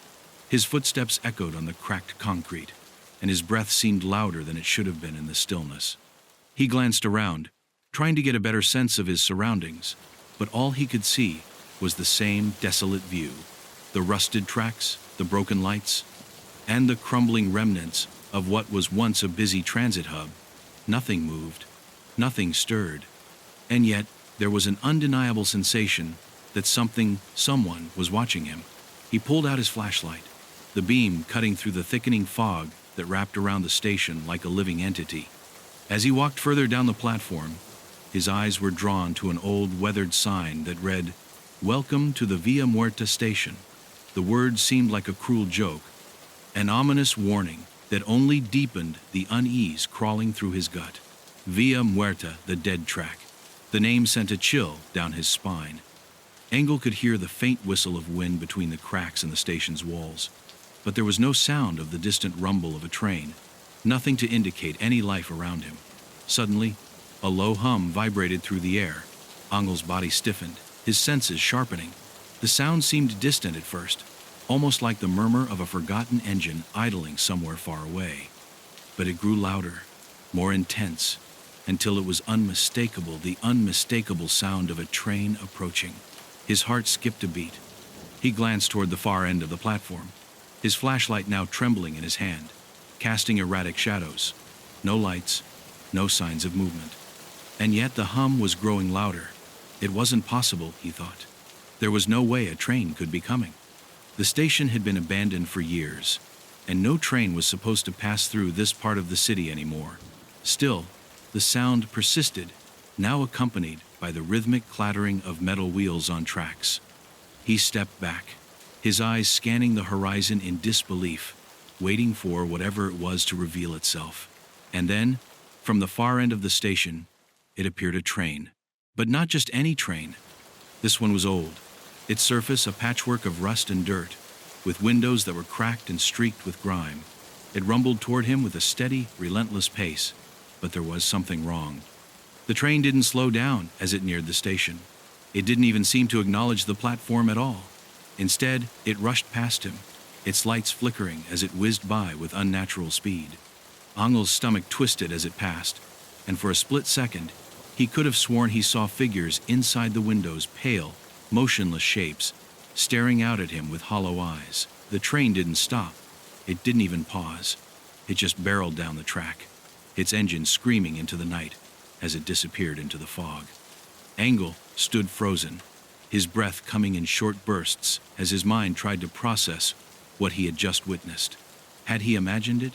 Was this some kind of trick? A mirage born of his exhaustion and the strange atmosphere surrounding the place?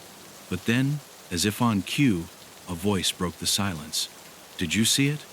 The voice was soft but urgent, and it made Angel's blood run cold. He spun around, his flashlight beam sweeping across the empty platform. There was no one there. The voice had come from nowhere. The hairs on the back of his neck stood on end as he gripped his flashlight tighter, looking around once more. He couldn't shake the feeling that someone was out there with him. "Did you see the train?" The voice asked again, closer this time, as though it had materialized right next to him. Engel's heart pounded. He turned quickly, his eyes scanning the darkness for the source. But there was still no one in sight. The fog had thickened, and it felt as though the world around him had become a living, breathing thing, pressing in from all sides. And then, from the corner of his eye, he saw movement. A shadow flickered against the wall of the station, moving with unnatural speed. Engel's pulse quickened as he stepped forward cautiously, his every instinct screaming at him to run, to leave this place before whatever it was had a chance to make its presence known. He crept toward the shadow, his flashlight shaking in his grip. As he approached, he saw a figure standing motionless in the far corner of the platform, just out of the reach of the light. It was tall, dressed in tattered clothes, the fabric torn and faded from years of neglect. Its face was hidden in darkness, but Engel could feel its eyes on him. A wave of cold dread washed over him as he slowly took a step closer. "Who are you?" Engel whispered, though his voice came out more as a hoarse rasp. The figure didn't respond. It didn't move. It just stood there, watching him. Then, in a voice that seemed to echo from somewhere far away, the figure spoke. They never stop. They never leave.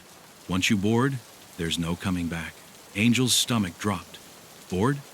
His mind raced back to the train that had just passed. The ghostly figures inside, their faces pale and lifeless. He had to find out what this was, what was happening here, but something deep inside him told him that the truth was far worse than he could imagine. And with the words of the figure still ringing in his ears, Engel knew he was already too far in to turn back. Chapter 3. The Forgotten Station. The figure in the corner disappeared as suddenly as it had appeared, vanishing into the oppressive fog that seemed to swallow everything around it. Engel's heart raced, his mind spinning with the strange encounter. He had been warned, but warned by who? And what exactly had it meant by, once you board, there's no coming back? Had it been a warning about the train? Or was it about something even more sinister, lurking here at the station? With no answers, only more questions, Engel turned back to the platform, his eyes scanning every shadow, every crevice.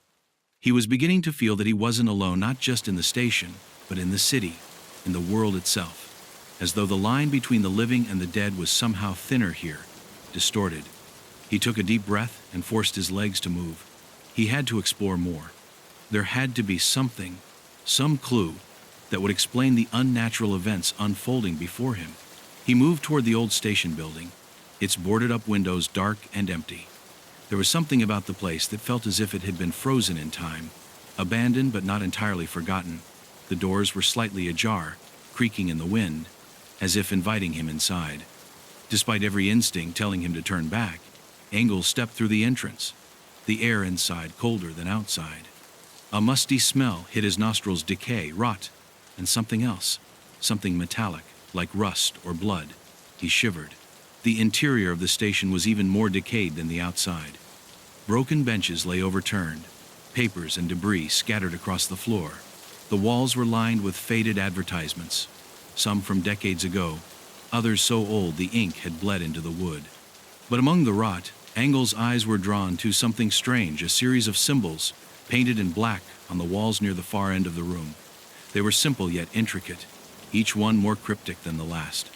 There was an unmistakable feeling that these symbols weren't meant to decorate, but to warn or bind. He approached the markings carefully, his flashlight casting long, jittery shadows over the strange symbols. They resembled a mixture of ancient runes and unfamiliar script. Engel's fingers hovered just above them, drawn to their dark power, but he pulled away, as though some invisible force was tugging him back. The symbols felt alive in a way that made his skin crawl. He felt as though they were watching him, assessing him, as if the station itself were aware of his presence. As he traced the markings with his eyes, he heard a faint sound, footsteps, soft and rhythmic, echoing through the hall. He spun around, his pulse quickening. The sound came from somewhere deeper in the station, from the hallway leading to what appeared to be a staircase. He had seen no one when he entered, but now the air seemed to hum with the presence of another. A voice, low and unsettling, whispered his name from the darkness ahead. Engel Garcia. His name, his full name, spoken in a voice that was not his own. It was enough to freeze his blood. He had to know who or what was speaking to him. Driven by a mix of fear and stubborn curiosity, he moved toward the staircase. The wood groaned beneath his weight, the walls closing in as he descended into the unknown. Each step seemed to carry him further away from reality, from the safety of the known world. The deeper he went, the more the air seemed to grow thick, oppressive. At the bottom of the stairs, the dim light from his flashlight revealed a large chamber, its stone walls dark with dampness. The room was circular, its center dominated by a massive train track, where old rail cars sat frozen in place, rusting and abandoned. A cold breeze seemed to come from nowhere, swirling in the center of the room, creating an eerie, unnatural chill. Engel's gaze fixed on the train cars, their windows dark like hollow eyes, staring back at him. The sense of wrongness was suffocating here, heavier than anything he'd experienced before. He stepped forward, the sound of his boots on the stone floor echoing in the chamber. The further he walked, the more he began to hear faint whispers' voices, soft at first, but growing louder, overlapping in a way that made it impossible to discern what they were saying. Then, as if on cue, one voice broke free from the rest, clear and distinct. Help us, Angel." Angle froze, his mind racing. Who is that? The voice sounded familiar, but he couldn't place it. He strained to listen, stepping closer to one of the rail cars. As he did, the whispering stopped abruptly, replaced by an oppressive silence. His heart was pounding now, a loud thudding in his ears as his flashlight flickered, casting wild shadows on the walls. Something wasn't right. Something in this room was waiting for him. Then, without warning, the sound of a train's whistle shattered the silence, long and mournful, vibrating through the chamber. Angle whipped his head toward the track, the hairs on his neck standing on end. He had thought the train was a hallucination, a figment of his fear. But this was real. He could hear it, feel it vibrating in his bones, as though the train was drawing near. He took a step back, his instincts screaming at him to run, but it was too late. A train, identical to the one he had seen earlier, began to emerge from the fog, moving down the tracks with unnatural speed. Its lights flickered and sputtered, casting long, wavering shadows across the room. The train seemed to draw closer, but instead of moving toward the platform, it was coming directly at him, as though the tracks themselves had no end. The train's whistle was deafening now, louder and louder, the rumble of its engine vibrating through his very chest. Before he could react, the train stopped abruptly, without sound, like a terrible nightmare frozen in time. The doors to the rail cars slid open, their edges scraping against metal, and Engle's heart lurched. Inside, there were no passengers, no conductor, only emptiness, thick and suffocating. But the whispering had returned, louder now, and it was coming from within the train itself. The same voice, the same pleading cry. "Get on! Angle! Get on!" Chapter 4. The first disappearance. Angle stood frozen in the shadows, his breath coming in short, ragged gasps as he stared at the empty train. The doors hung wide open, as though waiting for him, beckoning him to step inside. The soft, insistent whispering grew louder, a chorus of voices now, all calling to him in unison, urging him to board the train. His pulse quickened, each beat a heavy thud in his ears. Every instinct screamed at him to run, to escape this place before it was too late. But his feet remained rooted to the cold stone floor, unwilling or unable to move. A strange pull, a force he couldn't explain, tugged at his chest. The train seemed to draw him in, its silence more oppressive than the most deafening sound. He glanced at the darkened windows of the rail cars, and for a brief moment, he could have sworn he saw a figure, a pale face staring back at him, its hollow eyes unblinking. It vanished as quickly as it appeared, leaving behind only the faintest trace of movement, a fleeting memory that didn't belong in the world of the living. The voices in the train grew desperate, their whispers now tinged with a note of panic. Get on, before it's too late." The words echoed through his mind, reverberating in his chest, pulling him toward the train's gaping mouth. He could feel the cold, suffocating air wafting from within, as though something was waiting inside for him. Something ancient, something hungry. With a reluctant step forward, Angle finally broke free from the invisible grip holding him back. His legs felt stiff, as if moving through water, but he walked toward the open doors anyway, his hand trembling as he reached for the railing. Every instinct he had told him to stop, to turn and flee, but he couldn't. The urge to step inside overwhelmed him. Just as his fingers brushed the metal of the doorframe, a sudden movement caught his eye. A figure stepped out from the shadows on the opposite side of the train. Angle blinked in disbelief. It was a man, dressed in tattered clothing, his face pale and gaunt, his eyes wide and filled with fear. The man moved quickly, his breath ragged, his steps unsteady as he stumbled toward Angle, his hands reaching out in desperate supplication. "Don't get on the train," the man gasped, his voice hoarse and urgent. "You don't understand. You don't know what it does, what it takes. It won't stop. You can't escape once you're on." Ahel's heart sank as the man's warning hit him like a cold slap. He recoiled, instinctively pulling away from the train, but the figure didn't give up. He reached for Angle, his hand grasping at the air, as though trying to drag him back. "Please," he begged, his voice cracking.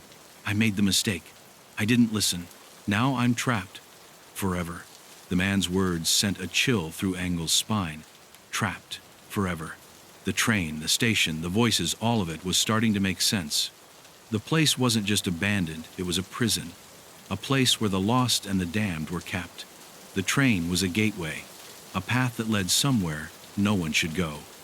And once you boarded, you became part of its endless journey. Before Engel could respond, the man's eyes widened in horror, and he let out a strangled cry. His body jerked backward, as though an unseen force had gripped him, pulling him away from Engel. His feet scraped against the floor as he was yanked toward the train. No, no, the man's voice broke, his hands clawing at the air. But it was futile. He was dragged toward the open doors of the rail car, his body thrashing in desperation. Engel's legs moved of their own accord. He ran toward the man, his heart pounding in his chest, but it was too late. With a deafening screech of metal, the doors slammed shut just as the man was swallowed into the darkness of the train. His screams, once full of fear and pleading, were suddenly cut off, replaced by the sound of the train's engine roaring to life. Engel stood motionless, unable to do anything but watch in horror as the train jerked forward, its wheels screeching along the tracks. The train didn't stop, it didn't slow. It didn't even acknowledge the presence of the man who had just been consumed by it. The train sped down the track, disappearing into the fog, taking the man with it. The only trace of his existence was the faint echo of his screams, which lingered in the air, dissipating like smoke in the wind. Engel stood in stunned silence, his mind struggling to process what had just happened. His breath came in shallow gasps, and his hands trembled as he gripped his flashlight tightly, his eyes fixed on the now empty platform. The man was gone. The train was gone, and Engel was left alone with the overwhelming realization that he was caught in something far darker than he could have ever imagined. The station, the train, the disappearing passengers, they were all part of something much more insidious, something that stretched beyond the physical world. Engel had seen it with his own eyes. He had witnessed the first disappearance, and now he knew the truth. The train wasn't just a machine. It was a vessel, a doorway to something far worse.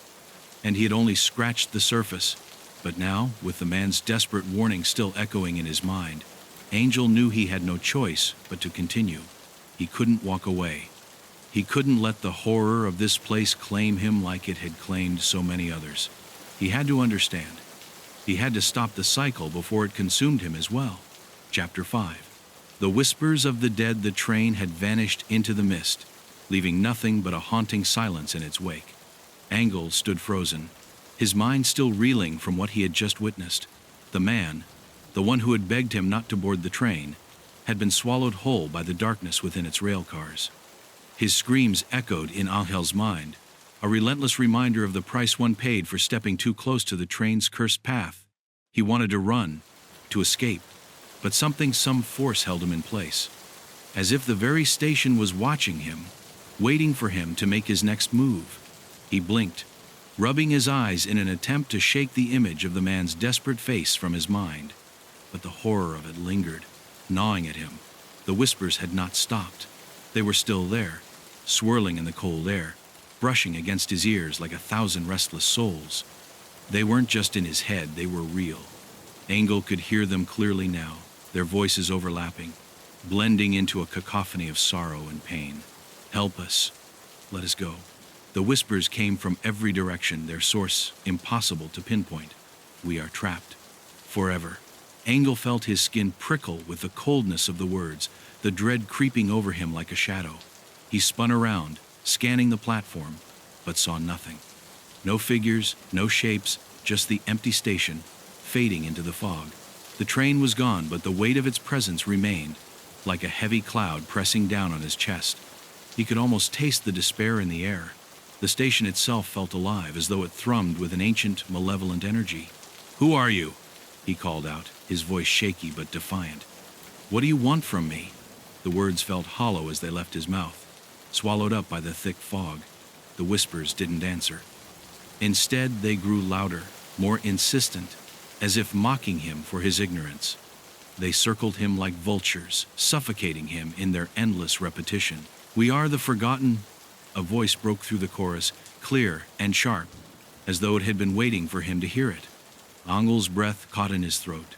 The voice was not like the others. It was ancient, cold, and full of regret. It carried with it the weight of centuries.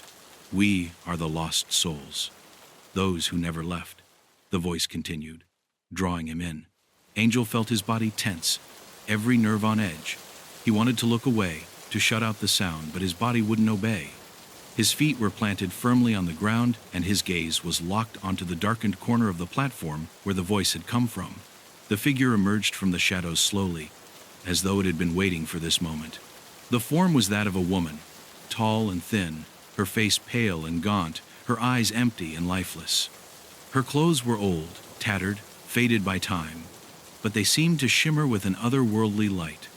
She stepped forward with a slow, deliberate grace, her feet making no sound as they touched the ground.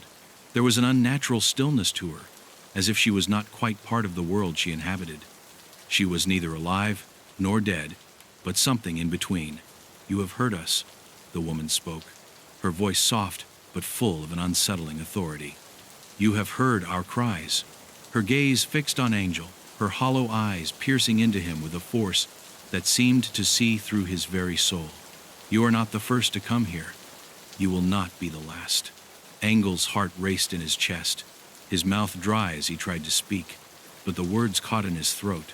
He wanted to ask her who she was, what this place was, but the questions seemed useless, as if they didn't matter.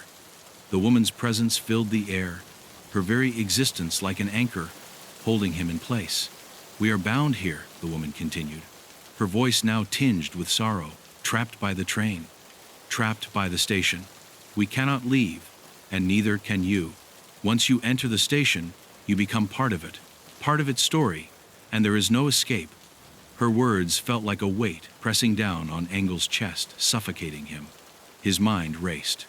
He could feel the cold, invisible chains tightening around him, pulling him deeper into the mystery of the station, into its suffocating grip. The whispers of the dead grew louder now, rising to a maddening crescendo, each one telling their story, each one begging for release. Engel wanted to scream, but the words wouldn't come. "Who are you?" he managed to ask, his voice barely above a whisper. He could feel the woman's presence drawing closer, the air growing colder as she took another step forward. The woman smiled, a thin, sad smile that sent a shiver down his spine. "I was once like you," she said, her voice softer now, almost melancholic. "I was once alive, once part of the world of the living, but I made the same mistake you are about to make. I boarded the train." Angel's eyes widened in shock. You were a passenger?" The woman nodded slowly, her eyes reflecting the sorrow of 1,000 lifetimes. "I didn't know. None of us did. The train is not just a train.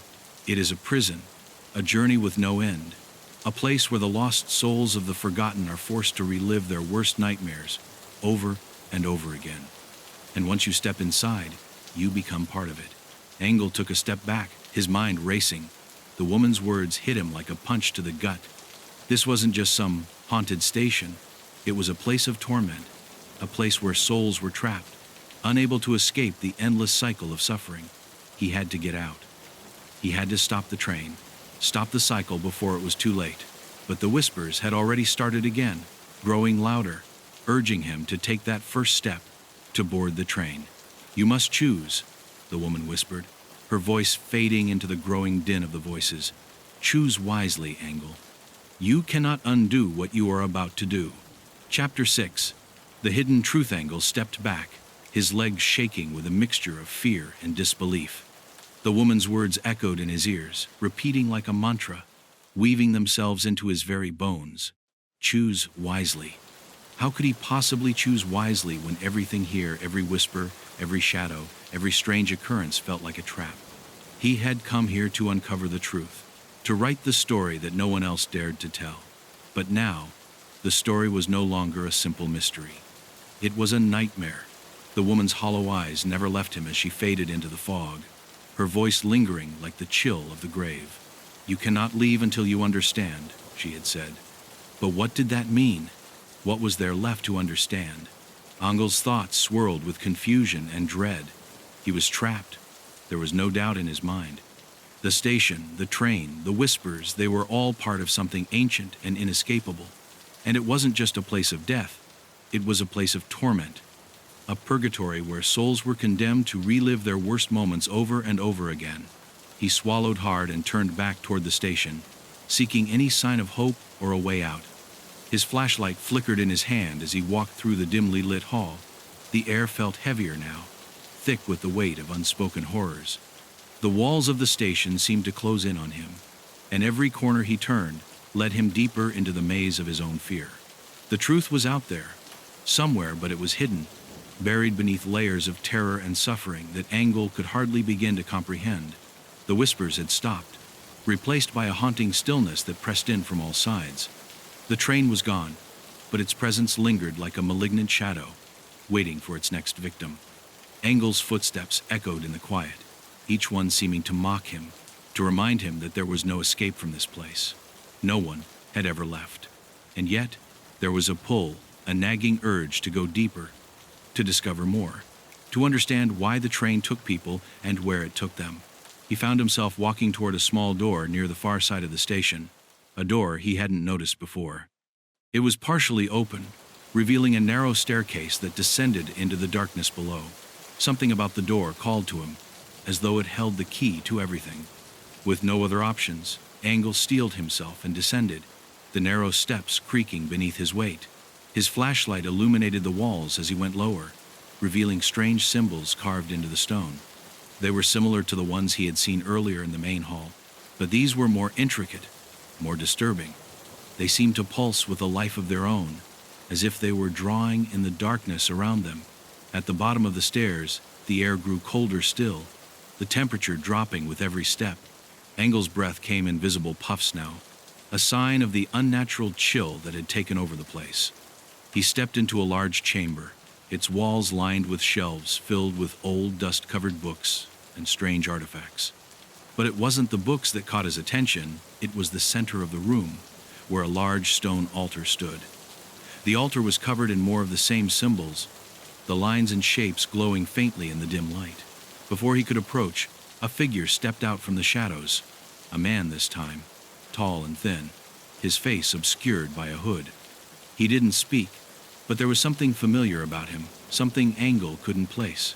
The figure held a lantern in one hand, its flickering light casting eerie shadows on the walls. Angle felt a strange pull toward the man, as though his very presence was meant to guide him, or perhaps to warn him. "You seek the truth," the figure said, his voice low and rasping, as if speaking from the depths of the earth itself. "But the truth is not something you can comprehend. It is not something meant for the living." Angle's heart raced as he stepped closer, trying to see the figure's face. "Who are you?" he demanded, his voice trembling. "What is this place? Why are you all trapped here?" The man didn't answer directly. Instead, he motioned toward the altar where a large tome lay open, its pages yellowed with age. "The truth is written here," the figure said. "But beware. Once you know, there is no turning back. The station is a prison, and so is the train. It is a gateway, a doorway between the living and the dead." Angle's stomach churned. A gateway? Between the living and the dead? Was this some kind of purgatory? A limbo for souls who couldn't pass on? He stepped forward, reaching for the book, but the figure grabbed his wrist with surprising strength, pulling him back. "You do not understand," the man rasped. "Once you know, you are no longer just a visitor. You are part of it, and you will never leave." Angle pulled his arm free, shaking with a mixture of fear and anger. "I'm not like you," he said. "I'm not dead. I'm not trapped." But even as the words left his mouth, he felt the truth of them begin to unravel. How could he be sure of anything in a place like this? The man's face was still hidden in the shadows, but Angle could feel his cold gaze boring into him. "None of us were like you when we came," the man replied, his voice carrying the weight of 1,000 lost souls. "We were all alive once. We all thought we had control. But the station, the train, it warps everything. It twists the line between life and death, between what is real and what is not. And once you are here, there is no going back." Angle took a deep breath, steadying himself. He had come this far, and there was no turning back now. "What do I need to know?" he asked. his voice steady but full of determination. "How do I stop this?" The figure hesitated, his hand tightening around the lantern. Finally he spoke, his words slow and deliberate, as if choosing each one with care. "The train is not just a machine. It is a vessel for the souls of the damned. And once you board, you become part of its journey. There is no escape, no end. The train carries its passengers through time and space, through the memories of their darkest moments, until they are broken forever." Angel's stomach twisted as the full weight of the figure's words hit him. He had been right all along. The train wasn't just a strange occurrence, it was something far more malevolent.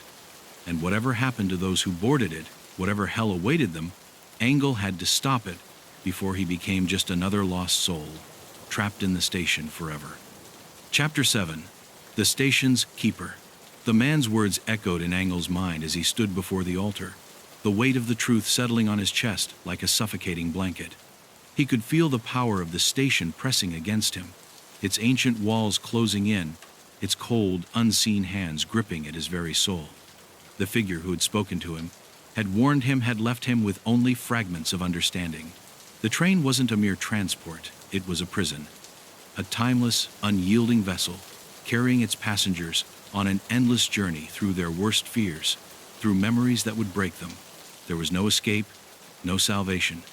The man's words seemed to resonate in the hollow space of the station. Once you know, you are no longer just a visitor. You are part of it, and you will never leave. Angel clenched his fists, trying to steady himself, trying to block out the terror rising in his chest. He had to stop this. He had come here for answers, and now he knew the truth. But knowing the truth wasn't enough. The station itself, the train, the keeper of this place, whatever malevolent force governed it, had to be confronted. He couldn't let it keep claiming lives. He couldn't become another lost soul, trapped in its endless cycle. His heart pounded in his chest as he moved away from the altar, his footsteps soft on the stone floor. The air was thick with the scent of decay, of something ancient and forgotten, and the walls seemed to whisper his name, calling him back, urging him to stay. But Angel knew that if he lingered much longer, he would be just another one of the station's victims, bound to the place forever. He made his way back toward the center of the chamber, where the shadows grew deeper. The only light came from his flashlight and the dim glow of the symbols on the walls, but they did little to pierce the darkness that stretched into infinity. It was then that he heard the sound of footsteps, slow, deliberate, echoing through the vast emptiness. Angel froze. He wasn't alone. From the shadows emerged a figure, tall and imposing, its outline indistinct, as if it were made of smoke. Its presence was overwhelming, its form shifting with the darkness, like a being that didn't quite belong to the world of the living. Angel felt an intense chill wash over him as the figure stepped into the faint light, revealing itself fully. The figure was a man, though his face was obscured by a hood, his body draped in tattered robes that fluttered in an unseen wind. His eyes were the first thing Angel noticed, glowing faintly, like two coals smoldering in the dark. There was something ancient about him, something otherworldly, as if he had been here long before the station had been abandoned. And now, he was its keeper. "You have come to understand," the figure said, his voice low, almost soothing. "But the truth is not for you to grasp, Angel, not yet." Angel's heart skipped a beat. He had heard this voice before, though he couldn't place where. It was as if it had been carved into his mind, a constant presence. "Who are you?" Angel demanded, his voice shaking but determined. "What is this place? What do you want from me?" The figure tilted his head slightly, his glowing eyes never leaving Angel's. "I am the keeper," he said simply. "The keeper of this station, the guardian of its secrets. It is my duty to ensure that the train runs, that it carries its passengers on their eternal journey. No one leaves, no one." Angel's mind raced as he tried to make sense of the man's words. The keeper, the one who controlled the station, the one who allowed the train to run, to claim its victims. Angel had always thought of the station as an abandoned place, a forgotten relic of a time long past. But it was more than that. It was a gateway, a bridge between life and death, a place where the living and the dead were intertwined. And the keeper, this man, was its anchor. The train takes souls, Angle said slowly, piecing together the fragments of his understanding. It takes them to somewhere else, a place where they are trapped. But why? The keeper smiled, though there was no warmth in it. The train is not just a vehicle for the dead. It is a reflection of the station itself.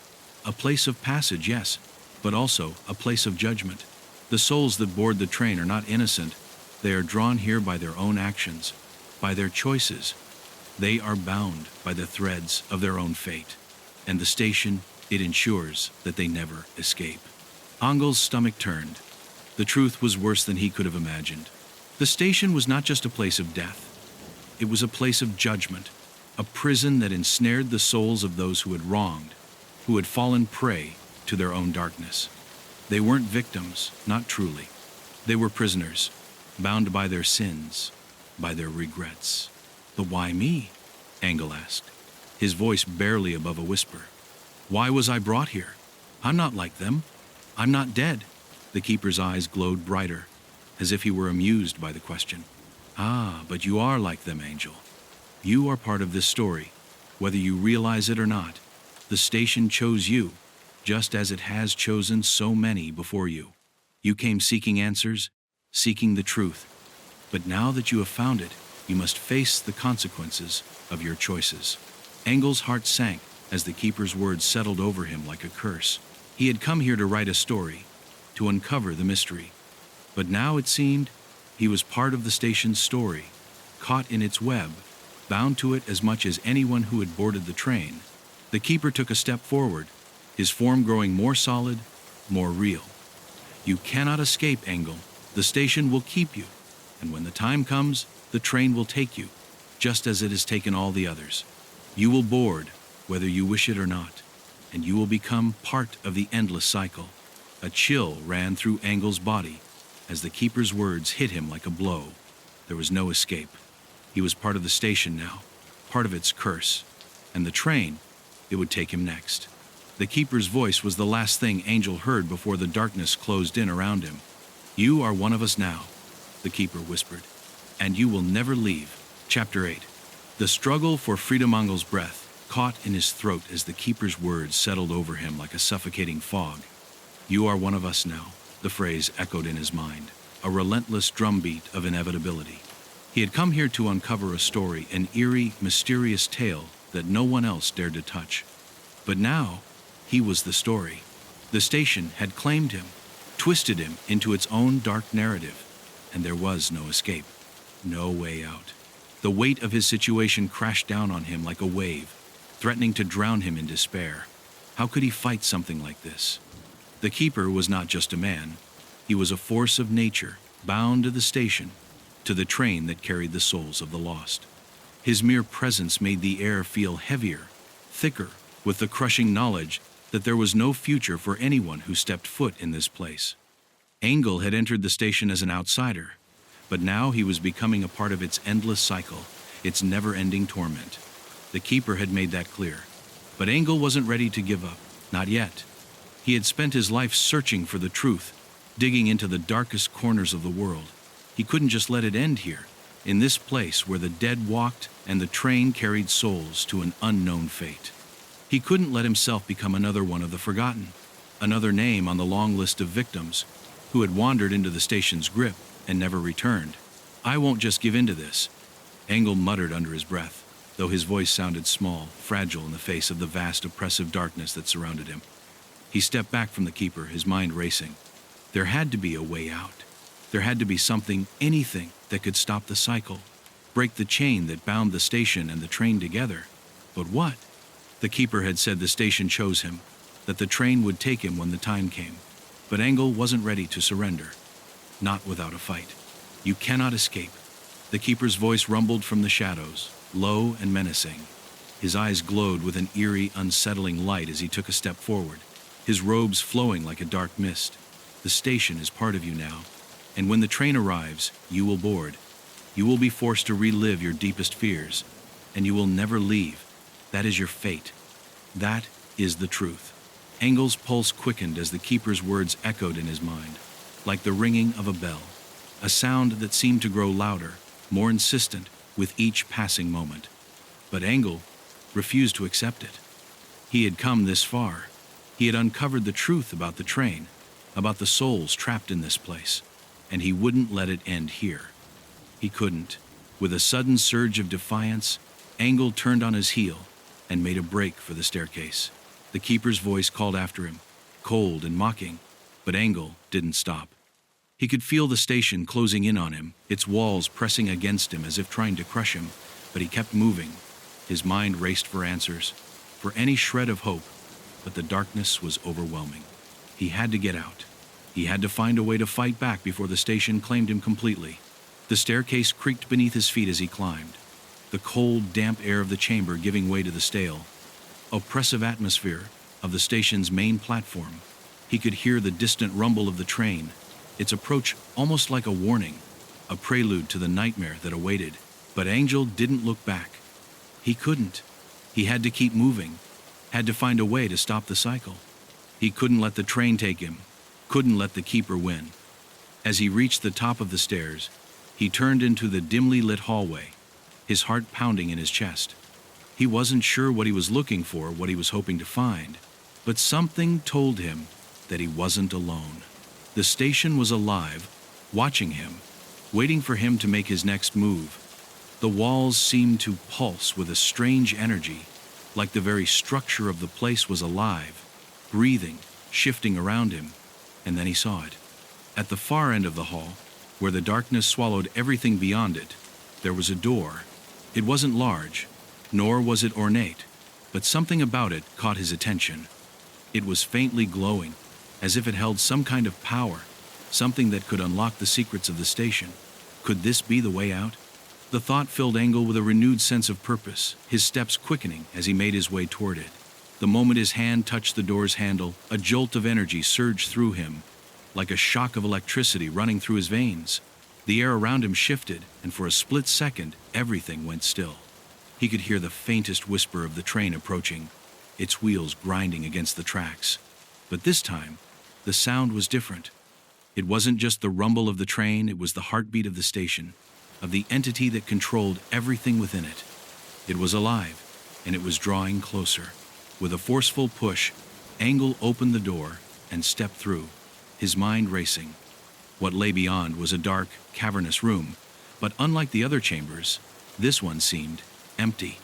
The walls were smooth, unmarked by the symbols that had covered the rest of the station. In the center of the room, there was a single object, a large, ancient-looking book, its pages yellowed with age. It seemed to glow with an otherworldly light, a beacon in the otherwise oppressive darkness. Engel's heart skipped a beat. Could this be the key? The book that would unlock the final secret of the station, the answer he so desperately needed to break the cycle? He moved toward it, his hands trembling as he reached for the cover, pulling it open. The pages were covered in strange, shifting text, written in a language that was both familiar and alien. As he read, the words seemed to twist, rearranging themselves in his mind. The station was more than just a place, it was a living, breathing entity. The train, the keeper, the souls that boarded it, was all part of a larger plan, a design that was beyond anything Engel could comprehend. But one thing was clear. The station's grip on him was tightening. The train was coming, and soon it would claim him. Chapter 9. The train of fate. Engel's hands trembled as he closed the book, the strange language still dancing in his mind, like an uninvited specter. The air around him had grown heavier, and the distant rumble of the train now reverberated through the very walls of the station, shaking the ground beneath his feet. He could feel it approaching, not just the train itself, but the pull of the curse, the inescapable cycle that had claimed so many souls before him. He had learned the truth. The station, the train, and the keeper were all pieces of a larger, ancient design, an eternal passage that nothing could escape. Nothing, except perhaps him. He stood frozen in front of the book, every word etched into his mind like a brand. The train was coming, and he had no more time to waste. His heart pounded in his chest, the noise so deafening that he barely heard the whisper of the station's walls shifting around him, as if they were alive, watching him, waiting for his next move. What was he supposed to do now? He had no power here, no control. He had only his will, and even that seemed small. in the face of the station's overwhelming presence. But deep down, Engel knew that he couldn't let this be his end. He had to find a way to stop the cycle, to break the curse that tied the station and the train together. He wasn't sure how, but there had to be a way. There always was, didn't there? He had spent his life chasing stories, unraveling mysteries that no one else had dared to touch. He wouldn't let this be the one that consumed him. Not without a fight. The sound of the train's wheels scraping against the tracks grew louder, sending vibrations through the floor beneath his feet. The station seemed to hum with an eerie energy, and for a moment, Engel thought he could hear faint voices, whispers, pleas for help rising from the dark corners of the room. The souls of the lost. They were all trapped here, unable to move on, caught in the endless cycle of suffering that the train carried them through.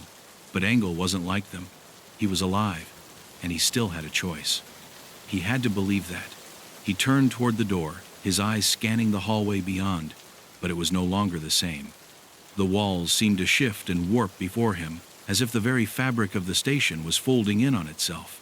The once familiar hallway now felt like a maze, a labyrinth with no exit. The station was alive, a living entity that sought to devour everything in its path, and he was part of it now. His very presence here, his attempts to fight back, had only drawn the attention of the dark force that governed this place. For a brief, terrifying moment, Engel wondered if it was too late. Could he have already sealed his fate by opening the book? Had the train already claimed him, and he simply hadn't realized it? He could feel the coldness creeping into his bones, the darkness wrapping around him like a shroud, suffocating him. The station was pulling him into its depths, and every step he took seemed to bring him closer to the inescapable truth that there was no escape, no way out. But then he heard a low, guttural sound like a growl rising from the depths of the station. It wasn't the train. It was something else, something far more sinister. The walls trembled, and the flickering light of his flashlight danced across the hallway. Engel spun around, heart racing, his breath shallow. In the distance, he saw something emerging from the darkness, a figure moving toward him with unnatural speed. It was the Keeper. His robes swirled around him like a cloak of shadow, his eyes glowing with that same ominous light. "You think you can escape?" The Keeper's voice rasped, as if the very words were born from the darkness itself. "There is no escaping what is already bound. The station has claimed you, Engel. The train will take you, whether you wish it or not. You will board, and you will suffer. That is your fate." Engel backed away, his mind racing. He had to think. There had to be something, anything he could do to stop the train, to escape the curse. The Keeper's words echoed in his mind, but they weren't enough to break his resolve. The train was coming. It was almost here, and he had one final chance to stop it. He had to act now, before it was too late. With a sudden burst of adrenaline, Engel turned and bolted down the hallway, his feet pounding against the floor. The sound of the Keeper's laughter echoed in his ears, but he couldn't afford to stop. He couldn't afford to hesitate. He didn't know where he was going, but he knew he couldn't face the train without trying everything he could. His breath came in ragged gasps as he ran, his body on the edge of exhaustion, but he forced himself to keep moving. As he reached the end of the hallway, he skidded to a stop. Before him stood the train. It was massive, its black iron frame gleaming in the dim light, the windows dark and empty, as if the train itself were an abyss. The sound of its engine roaring was deafening now, and Engel felt the pull, the magnetic force that beckoned him forward. He could hear the whispers, the cries of the lost souls who had boarded before him, their voices mingling with the sound of the train. It was inevitable. The train was here, and Engel was standing on its threshold. There was no turning back. His heart raced as he stepped toward the train, his mind swirling with panic and determination. This was it. His final choice. The train would either claim him, or he would fight it.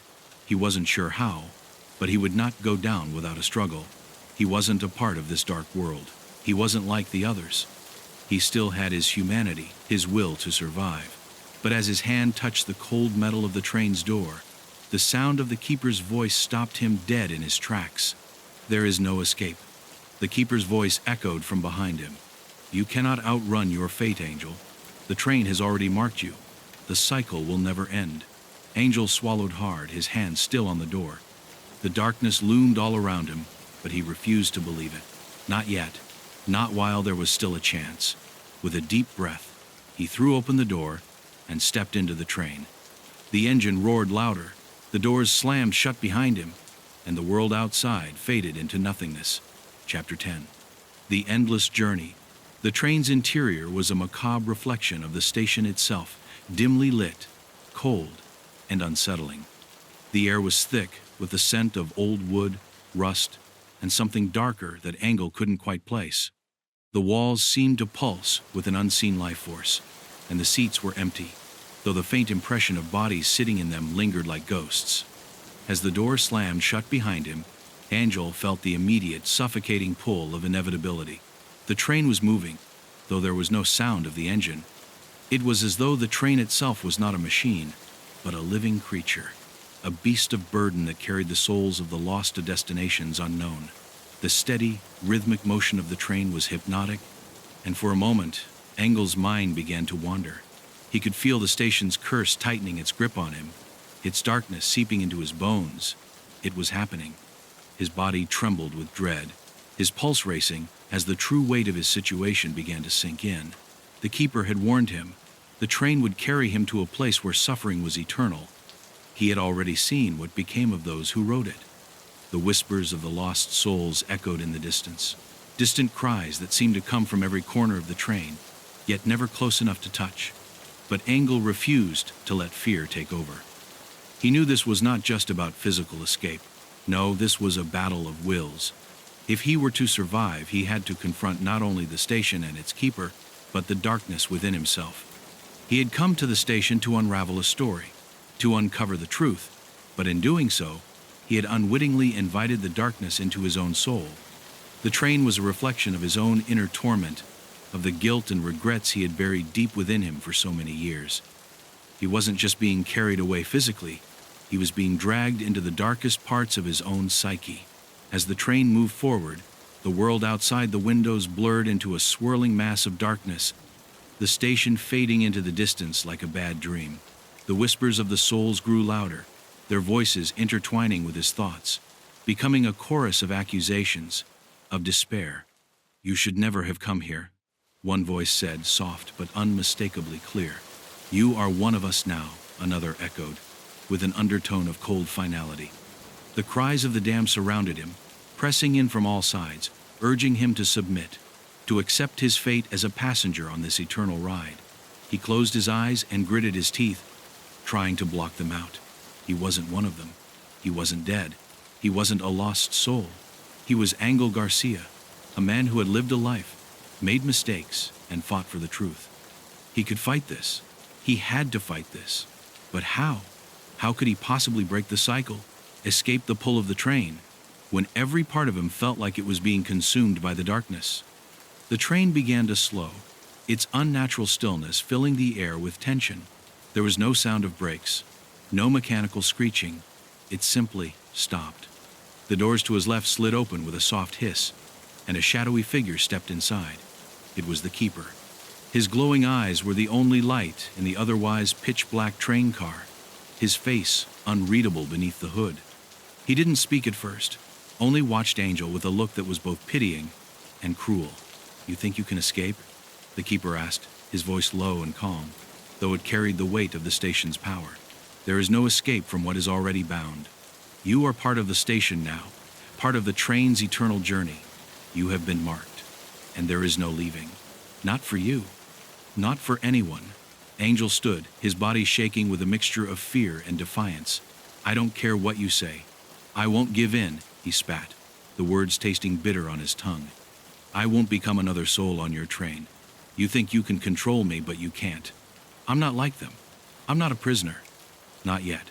The keeper's expression remained unchanged, his glowing eyes piercing through Angel like a blade. "You still don't understand, do you?" he whispered. "The station is not just a place. It is not just a prison. It is a reflection of what you are, what you have been. Every decision, every choice you have made has brought you here. You have already crossed the point of no return. There is no escaping your fate." Angel's heart raced in his chest as the weight of the keeper's words crashed down on him. He had been a fool to think he could fight against something so ancient, so deeply rooted in the fabric of reality. The train wasn't just a vehicle. It wasn't just a machine. It was part of him, part of his own journey, one that had been set into motion long before he had ever set foot in the station. The choices he had made, the stories he had uncovered, the lives he had touched, they had all led him here, to this moment, to this point of no return. Suddenly, the air in the train car grew colder. The darkness pressed in closer, wrapping around him like chains. He could feel the weight of the souls pressing against him, their cold hands reaching for him, trying to drag him into the void. The train lurched forward once more, but this time, it was different. It wasn't simply moving, it was pulling him, dragging him deeper into the abyss. His body screamed in protest, but his mind was beginning to crack, breaking under the pressure. It was then that he realized what he had to do. The cycle couldn't be broken through force. He couldn't outfight the station, nor could he outsmart it. The only way to break free was to embrace the darkness, to sacrifice a part of himself, to let go of the guilt, the regrets, the fears that had kept him tied to this place. He had to confront his own demons, acknowledge the darkness within himself, and let it go. Only then would the station release its grip. The train slowed once again, and for the briefest of moments, everything was still. Angel closed his eyes and took a deep, shuddering breath. The whispers, the cries of the souls, faded into silence. And then, in that stillness, he made his choice. He stepped forward, not into the waiting darkness, but into the light of his own soul, surrendering to the truth that he could not fight. As the train doors closed behind him and the world outside disappeared, Engel finally understood. The journey was never about escaping. It was about accepting the journey itself. Room 13, Chapter 1. The Mysterious Disappearance. The rain hit the windows of the Alborada Hotel like 1,000 tiny needles, each drop tracing a path down the glass, blurring the lights of the city into a dim glow. The streets outside seemed to dissolve in a thick fog, and the air inside the hotel was musty and heavy, with the scent of old wood and expensive perfume. The clock struck midnight. In the lobby, there was no sign of life, save for a tired receptionist, his fingers drumming absent-mindedly on the counter as he stared at the glow of his computer screen. Then, the phone rang, a shrill, jarring sound that shattered the calm. The receptionist picked up quickly, his eyes widening as he listened, his face drained of color. "What do you mean he's gone?" he murmured, almost inaudible.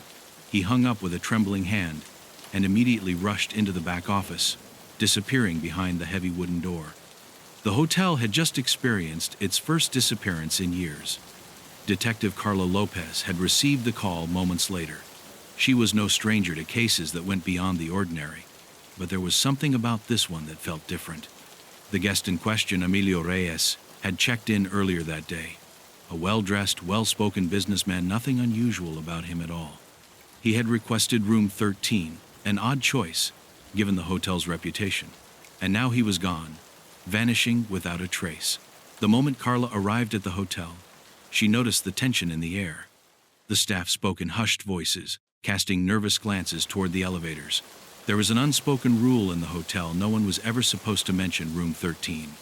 It had been sealed off for years, and no guest had ever requested it, until now. Manuel Cortez, the hotel's nervous-looking director, greeted her at the entrance. His eyes darted around, as if expecting someone or something to appear. "Detective, thank you for coming so quickly," he said, voice shaking slightly. We don't know what happened. I don't understand." He checked in, like anyone else, and then he trailed off, his face paling as he glanced toward the hallway. Carla's eyes followed his gaze. The hallway that led to room 13 felt colder than the rest of the hotel. There was an unnatural stillness, as if the air itself was holding its breath. "Is there something you're not telling me?" she asked, narrowing her eyes. Cortez hesitated, clearly uncomfortable. He opened his mouth to speak, but then closed it again. After a long pause, he whispered, "No one enters room 13, ever." With an air of skepticism, Carla pressed, "And why is that?" He turned away, unable to meet her gaze. It's just bad luck, Detective. People say things, strange things. It's better left alone." Carla's patience was wearing thin. "I don't believe in bad luck, and I don't believe in superstitions," she replied firmly. "Now, show me where this room is." Cortez led her up to the third floor. The elevator creaked and groaned as they ascended. Carla's boots clicked sharply against the marble floor as they walked down the corridor, and she could feel the temperature drop with each step. The hotel had once been a luxurious building, but now the once grand hallway seemed worn and neglected, as though the years had aged it in ways that went beyond simple decay. At the far end, room 13 sat like a dark eye at the end of a desolate hallway. The door was ajar, and there was no sign of Emilio. No clothes, no belongings, not even a trace of his presence. Yet the room was far from empty. The air felt thick, almost suffocating, and the silence was deafening. Carla stepped into the room, and immediately she felt the hairs on the back of her neck stand up. Something was off, something she couldn't put her finger on. As she took a few more steps into the room, the walls seemed to close in around her. The wallpaper was peeling, the carpet frayed and stained with age, and the faint smell of dampness lingered in the air. But it was the silence that unsettled her most. It wasn't the kind of silence that comes from an empty room, but something deeper, more oppressive. The feeling that something or someone was watching her from the shadows. She turned to face the director, who had remained standing by the doorway, a nervous wreck. "Have you had any reports of strange occurrences here before?" she asked, her voice steady but laced with suspicion. Cortez shook his head quickly, too quickly. "Number? Of course not. Just the usual rumors. Nothing more." Carla raised an eyebrow. "Rumors?" She stepped closer to the bed, her eyes scanning the room for anything out of the ordinary. That's when she noticed it, a subtle pattern on the floor. Faint, but unmistakable. A dark, almost inky stain that seemed to stretch from beneath the bed toward the door. Carla crouched down to examine it, her heart pounding. She felt the coldness of the stain through her gloves. It looked like blood, but it couldn't be, could it? Before she could analyze further, she heard a faint sound, a whisper, barely audible. She froze, her heart racing. It came from somewhere in the walls. Carla stood quickly, her instincts telling her to leave, but her curiosity and her duty kept her rooted to the spot. "I think I need to speak to the staff," she said, her voice cool but determined. Cortez nodded rapidly, clearly relieved that she was finally taking charge. As she turned to exit, the door creaked shut behind her with a finality that made her spine tingle. It was then that Carla realized the door had not been the only thing closing. Chapter 2: The Forgotten History. The following morning, Carla returned to the Alborada Hotel, her mind heavy with the lingering unease of the night before. The disappearance of Emilio Reyes weighed on her thoughts, but it was the strange feeling she had experienced in room 13 that gnawed at her. She had spent the night thinking about it, the chilling whispers and the coldness that had settled in her bones. She needed answers, and the only place to find them was buried within the hotel's past. The lobby was quieter this time, the staff moving with mechanical precision, avoiding eye contact as Carla walked past. She could tell they were all holding their breath, waiting for her to either leave or start asking the questions that no one wanted to answer. The hotel's director, Cortez, had been more than eager to offer her any help, but it was clear that he was hiding something. She decided to go straight to the source, to find out why room 13 was considered cursed, and why the staff treated it like an unspeakable thing. "Manuel," she called, her voice cutting through the silence as she found him in the back office, nervously rearranging papers. He looked up, startled. "I need to know everything. Why is room 13 off limits? Why does no one ever talk about it?" Cortez hesitated for a long time before answering, his fingers twitching. "You won't find what you're looking for here," he muttered. "It's better if you just forget about it." Carla's patience snapped. "I'm not here to chase ghosts or to entertain superstitions. People are disappearing, and if you know something, I need you to tell me." Cortez sighed deeply, rubbing his temples, clearly conflicted. Finally, he spoke, his voice barely above a whisper. "You're right, detective. There are things here that shouldn't be. But if you really want to know the truth about this place, you need to understand what happened long before this hotel was ever built." The director led Carla down to the hotel's basement, a place she hadn't visited before. The temperature dropped as they descended the stairs, and Carla instinctively wrapped her arms around herself. The basement smelled damp, and the low hum of old machinery echoed in the distance. At the end of the corridor, Cortez stopped in front of a heavy wooden door. He hesitated for a moment before pushing it open, revealing a small, cluttered room filled with dusty old books and papers. "This is where it all began," Cortez said, gesturing to the stacks of faded documents and photographs. "The land this hotel stands on was once the site of a bloody battle. Thousands of soldiers died here, and their blood soaked into the earth. It was the War of the Last Defenders, a conflict that the city tried to bury. But not everything stayed buried." Carla studied the old photographs on the walls, images of a battle she had never learned about in history class. Soldiers, many of them young, with faces full of fear and determination, staring back at her from the past. She had heard of the war in passing, one of those forgotten conflicts that were never taught in schools, but she had no idea how close it was to the hotel, or how much blood had been spilled here. As the city grew, they built the hotel over the battlefield, Cortez continued, his voice low and somber. "But the spirits of the dead, they never left. The place is cursed, Carla. And room 13 is the epicenter. It's not just a room, it's the place where the souls of those who died here remain trapped, unable to move on." Carla scoffed at first. "Are you telling me that this hotel is haunted? That these soldiers are still here, somehow trapped in a room?" But as she looked at the photographs again, she couldn't deny the chill creeping down her spine. The faces in the photos seemed almost alive. The eyes followed her, and she couldn't shake the feeling that something unseen was watching her every move. "It's more than that," Cortez replied, his voice barely audible now. "Room 13 isn't just a room, it's a threshold, a doorway between life and death. It's where the spirits of the soldiers who died here are stuck, reliving their final moments over and over again. And every time someone stays in that room, they disturb the dead, bringing them back to the surface. The disappearances, Emilio Reyes. Others before him, they are the result of the spirits trying to escape." Carla felt a sudden pang of discomfort. "And you let people stay here? You let them disappear like that?" Cortez bowed his head, clearly ashamed. "We didn't know what we were dealing with at first. It's only been in the past few years that we've started to understand the full extent of what's happening. But now it's too late. The spirits are getting stronger, and they won't let anyone leave this place unless we do something."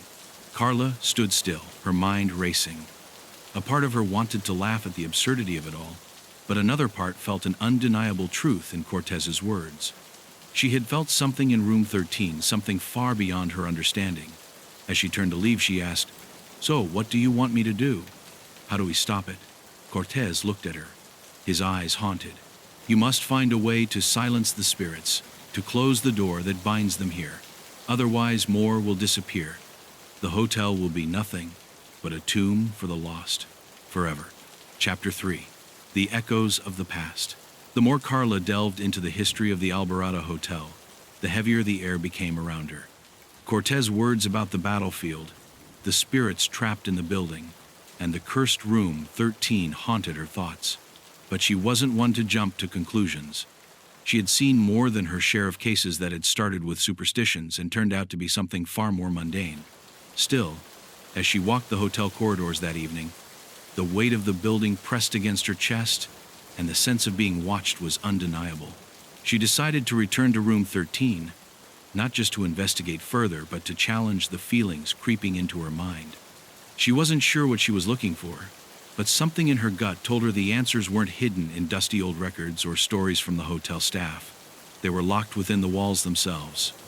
As she approached the door, she felt her pulse quicken. The temperature had dropped noticeably since the morning, and the air was thick with the faint scent of decay. The door creaked as she turned the handle, pushing it open. At first, everything seemed the same as before. The peeling wallpaper, the worn carpet, the silence. Yet, as she stepped inside, she could almost feel the room shift. The quiet was no longer comforting, but suffocating. It was as if the walls were holding their breath, waiting for something to happen. She walked around the room slowly, taking in every detail. Her eyes fell on the bed, the one piece of furniture that seemed oddly undisturbed, despite the hotel's long history of neglect. Then, a faint whisper tickled the edges of her hearing, a sound so soft she wasn't sure she had heard it at all. She froze, listening intently, but there was only silence. No wind, no creaks, no footsteps. Carla stepped closer to the bed, instinctively running her hand along the edge of the mattress. That's when she felt something cold and wet beneath her fingers. She pulled her hand away sharply, but not before seeing the faint stain that remained on the fabric. The dark spot appeared to shimmer for a split second, as though it wasn't just an old stain, but something far more alive. A vision flickered in her mind: soldiers, their faces twisted in agony, blood pooling around them. The image was gone almost as quickly as it had come, but it left her dizzy, disoriented. Gritting her teeth, Carla forced herself to focus. The whispers started again, louder this time. She spun around, her eyes scanning the empty room. Nothing. It was as if the very walls were beginning to speak. And then, just as suddenly as the whispering started, it stopped. But the silence that followed felt wrong, too thick, too heavy, like the room itself was suffocating her. She stumbled back toward the door, desperate to escape the oppressive feeling. But as her hand reached for the handle, the air seemed to change. She turned to find that the reflection in the mirror above the dresser was not her own. Instead, it was a scene from the past. A group of soldiers, faces young and filled with fear, running toward the door, blood trailing behind them. Carla's heart skipped a beat. She blinked, and the reflection was gone, replaced by her own confused face staring back at her.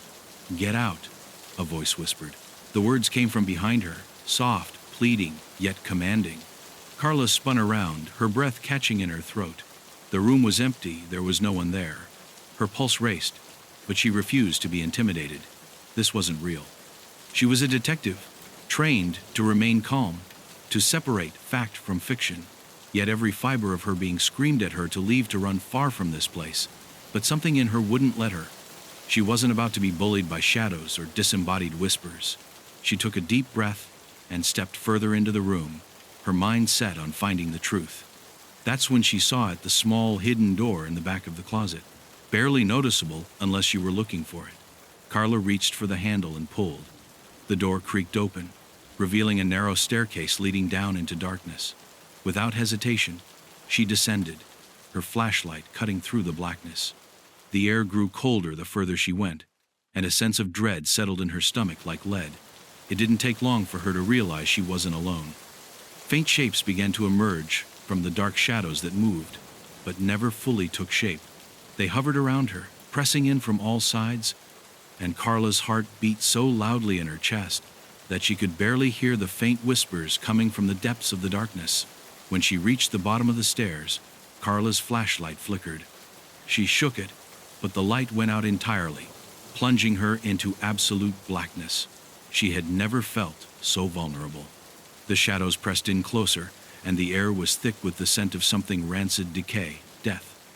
Suddenly, she heard footsteps, slow, deliberate steps, as though someone were pacing around her. She spun, her breath coming in ragged gasps, but there was nothing. A voice broke through the darkness, close and cold. "You should not have come here." The words felt like ice on her skin. She reached for her phone, desperately trying to turn on the flashlight. But before she could, a cold hand clamped around her wrist.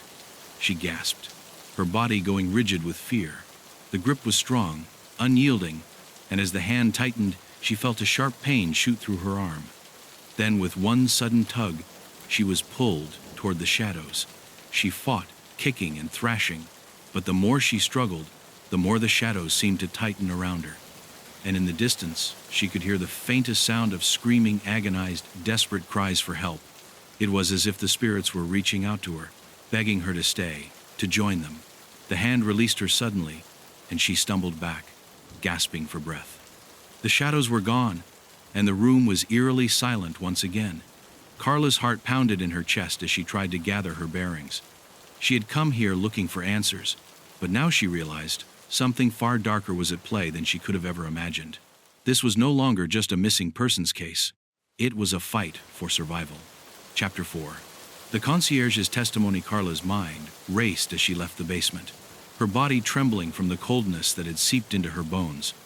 The shadows that had closed in around her, the cold grip of the unseen hand, it all felt so real, so palpable. As she ascended the stairs, she could still feel the echo of those voices calling out from the darkness. The question that gnawed at her was why. Why had she been chosen? What had triggered the spirits to make themselves known? She needed answers, and there was only one person who might hold the key to the hotel's long-buried secrets: the concierge. Esteban Vargas was a man with decades of experience at the hotel, one of the oldest employees still working there.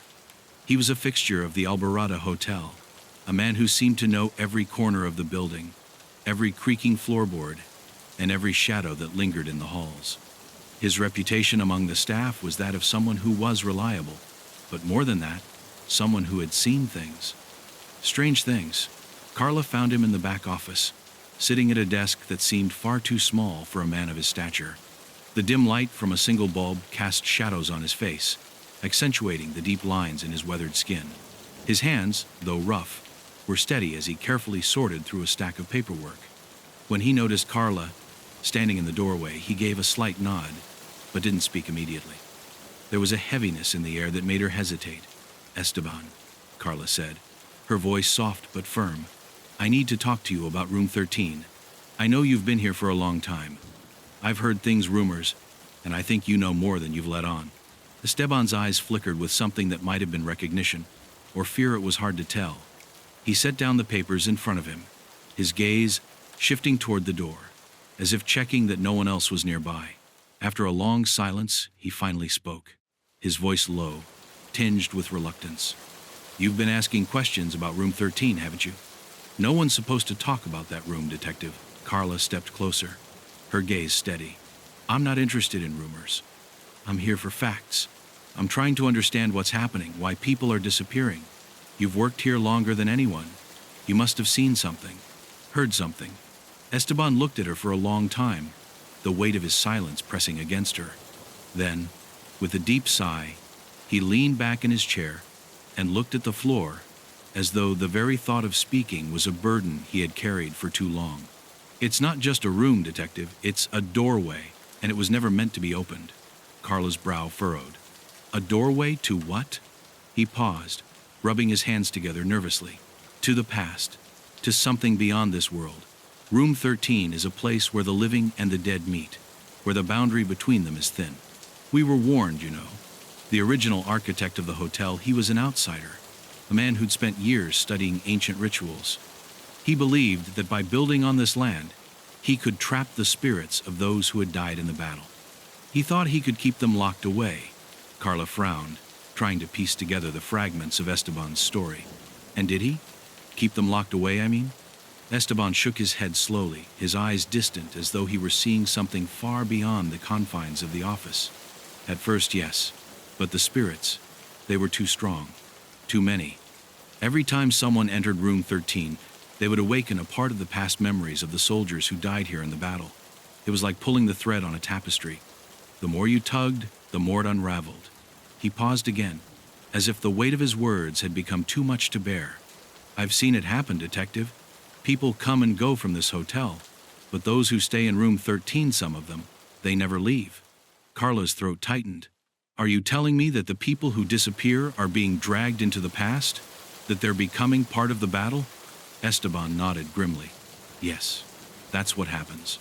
The spirits can't escape, and they don't know they're dead. They're reliving their final moments over and over. When someone stays in that room, they're not just occupying space, they're stepping into a memory. And that memory is alive. It's not just a haunting, it's a pull from the past, and it drags you in whether you're ready or not." Carla felt a shiver run down her spine. She had already felt the pull of the room, the way it seemed to reach out and grasp her, even when she wasn't in it. But hearing Esteban's words gave shape to the feeling she couldn't shake. "And what happens to them?" she asked, her voice barely above a whisper. "Some people fade away," Esteban said, his voice thick with sorrow. "Others, they're consumed. The soldiers, they want to escape their death. They'll do anything to bring someone into the battle with them, to use their bodies as vessels, to relive their glory. Some of the guests, they never come back. They get lost in time." Carla clenched her fists, fighting to suppress the terror that began to bubble up inside her. She had to focus. She had to keep it together. "Is there any way to stop it? To close the door?" Esteban's eyes darkened, and he shook his head slowly. "There is one way," he said softly. almost as if he were afraid to speak the words aloud. But it requires a sacrifice. To close the doorway between the living and the dead, one has to take the place of those trapped inside. A soul for a soul. You have to willingly give yourself to the spirits to set them free. Carla's breath caught in her throat. And if I don't? He didn't answer right away. The weight of the unspoken words hung in the air like a death sentence. If you don't, he finally said, his voice hollow, the spirits will keep calling. They'll drag more people into the past. And the more they pull, the harder it will be to close the door. Chapter 5. The truth behind the door. Carla left Esteban's office in a daze, the weight of his words pressing down on her with an overwhelming intensity. A soul for a soul. She could hardly wrap her mind around what he'd said. The idea that room 13 was not merely a haunted space, but a threshold between life and death, a place where the past and present collided, was almost too much to comprehend. Yet deep down, she knew he wasn't lying. She could feel it in her bones. The hotel was a place where time itself was warped, where the dead refused to rest, and the living were drawn into their endless torment. Her mind returned to the basement, to the dark stairwell that had led her to the very heart of the hotel's curse. The temperature there had been freezing, the air thick with the scent of decay and death. But it wasn't just the atmosphere that had unsettled her. It was the presence she had felt, as though something was waiting for her down there, something ancient and hungry. The shadows had seemed alive, as if they were listening to her every movement, waiting for her to make a mistake. She couldn't shake the images of the soldiers' faces, their eyes filled with desperation and pain as they ran toward the door. Was it possible that the memories of their final moments were still trapped here, replaying over and over, forcing others to relive the horror? Carla wasn't sure, but she knew one thing for certain. She needed to return to room 13. She had to face whatever it was that was calling her there, because something in the back of her mind told her the answers were locked inside that cursed space. When she arrived at the door to room 13, Carla hesitated for a moment, her hand hovering over the doorknob. She had no idea what she would find inside, what horrors awaited her, but she couldn't turn back. Not now. She took a deep breath, pushing the door open. The moment she stepped inside, the air grew colder, the silence more oppressive. She could hear her own heartbeat, thudding loudly in her chest, as though the room itself were listening. At first, the room appeared unchanged, the same worn carpet, the same faded wallpaper. But as her eyes adjusted to the dim light, she noticed something different. The bed was no longer undisturbed. The sheets were tangled, as though someone had been lying there, tossing and turning in restless sleep. The faint scent of something metallic lingered in the air, blood perhaps, or the memory of it. She stepped closer to the bed, her heart racing. The atmosphere was thick with tension, and she couldn't shake the feeling that she wasn't alone. Then, the whispering began again. Faint at first, like a distant murmur, but soon growing louder, clearer. The voices were calling to her, pleading for help. She could hear words now, fragmented and broken, but unmistakably desperate. Help us! Escape! Please! The voices were overlapping, blending into one another, their tones filled with anguish. They sounded like the soldiers she had seen in the photos, the same terrified faces, the same hopelessness. Carla's breath quickened as she turned toward the source of the sound, but the room remained empty. No one was there. The whispers were coming from all around her, surrounding her, pressing in from every direction. She reached out to touch the bedpost, and in that instant, the room seemed to shift. The air grew even colder, and the walls seemed to close in on her. The whispers turned to screams, horrible, guttural cries that echoed through her skull, drowning out everything else. Her vision blurred, and she stumbled back, falling onto the bed. As her hands touched the sheets, she saw the blood again, red, fresh, and seeping into the fabric. But this time, the blood didn't stay still. It began to move as though it were alive, crawling across the bed and up the walls. Carla's pulse raced, and she scrambled to get up, her heart pounding in her chest. She had to get out. She had to. Suddenly, the door slammed shut behind her, trapping her inside. Carla whipped around, her eyes wide with panic. She rushed to the door, but it wouldn't budge. Her breath came in ragged gasps as she tugged at the handle, but it was useless. The room had locked her in. She was trapped, just like the others who had disappeared before her. And then, as if in answer to her panic, the whispers stopped. The room fell into an unnatural silence. Carla's hands trembled as she pressed her ear to the door, listening for any sound, anything that could tell her what was happening. But there was nothing. Not a sound, not a breath. Just the deafening quiet that seemed to press in from every direction. The only thing she could hear was her own heartbeat, growing louder and faster with every passing second. It was then that she felt a presence standing behind her. She turned slowly, and there, in the corner of the room, stood a figure. A soldier, his uniform tattered and stained with blood, his face twisted in agony. His eyes were wide open, staring at her with an intensity that made her blood run cold. He stepped forward, his footsteps heavy on the wooden floor, but he did not speak. He didn't need to. The look in his eyes said everything. Carla froze. She could feel his pain, his anger, his desperation. The room seemed to pulse with the energy of the past, the memory of the battle that had taken so many lives. And in that moment, Carla realized the truth. Room 13 was not just haunted by ghosts. It was a prison, a place where the spirits were trapped, doomed to relive their deaths over and over again, unable to escape. And now, she was part of that story. She was trapped in the same cycle of suffering, caught between the past and the present, with no way out. Chapter 6. The room is not empty. The soldier's cold. Bloodshot eyes lingered in Carla's mind long after he disappeared. As she tried to piece together what had just happened, what she had just seen, she realized that she could no longer deny the truth.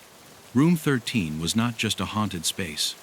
It was alive in ways she had never imagined. A place where the dead could touch the living, where the past could break through into the present.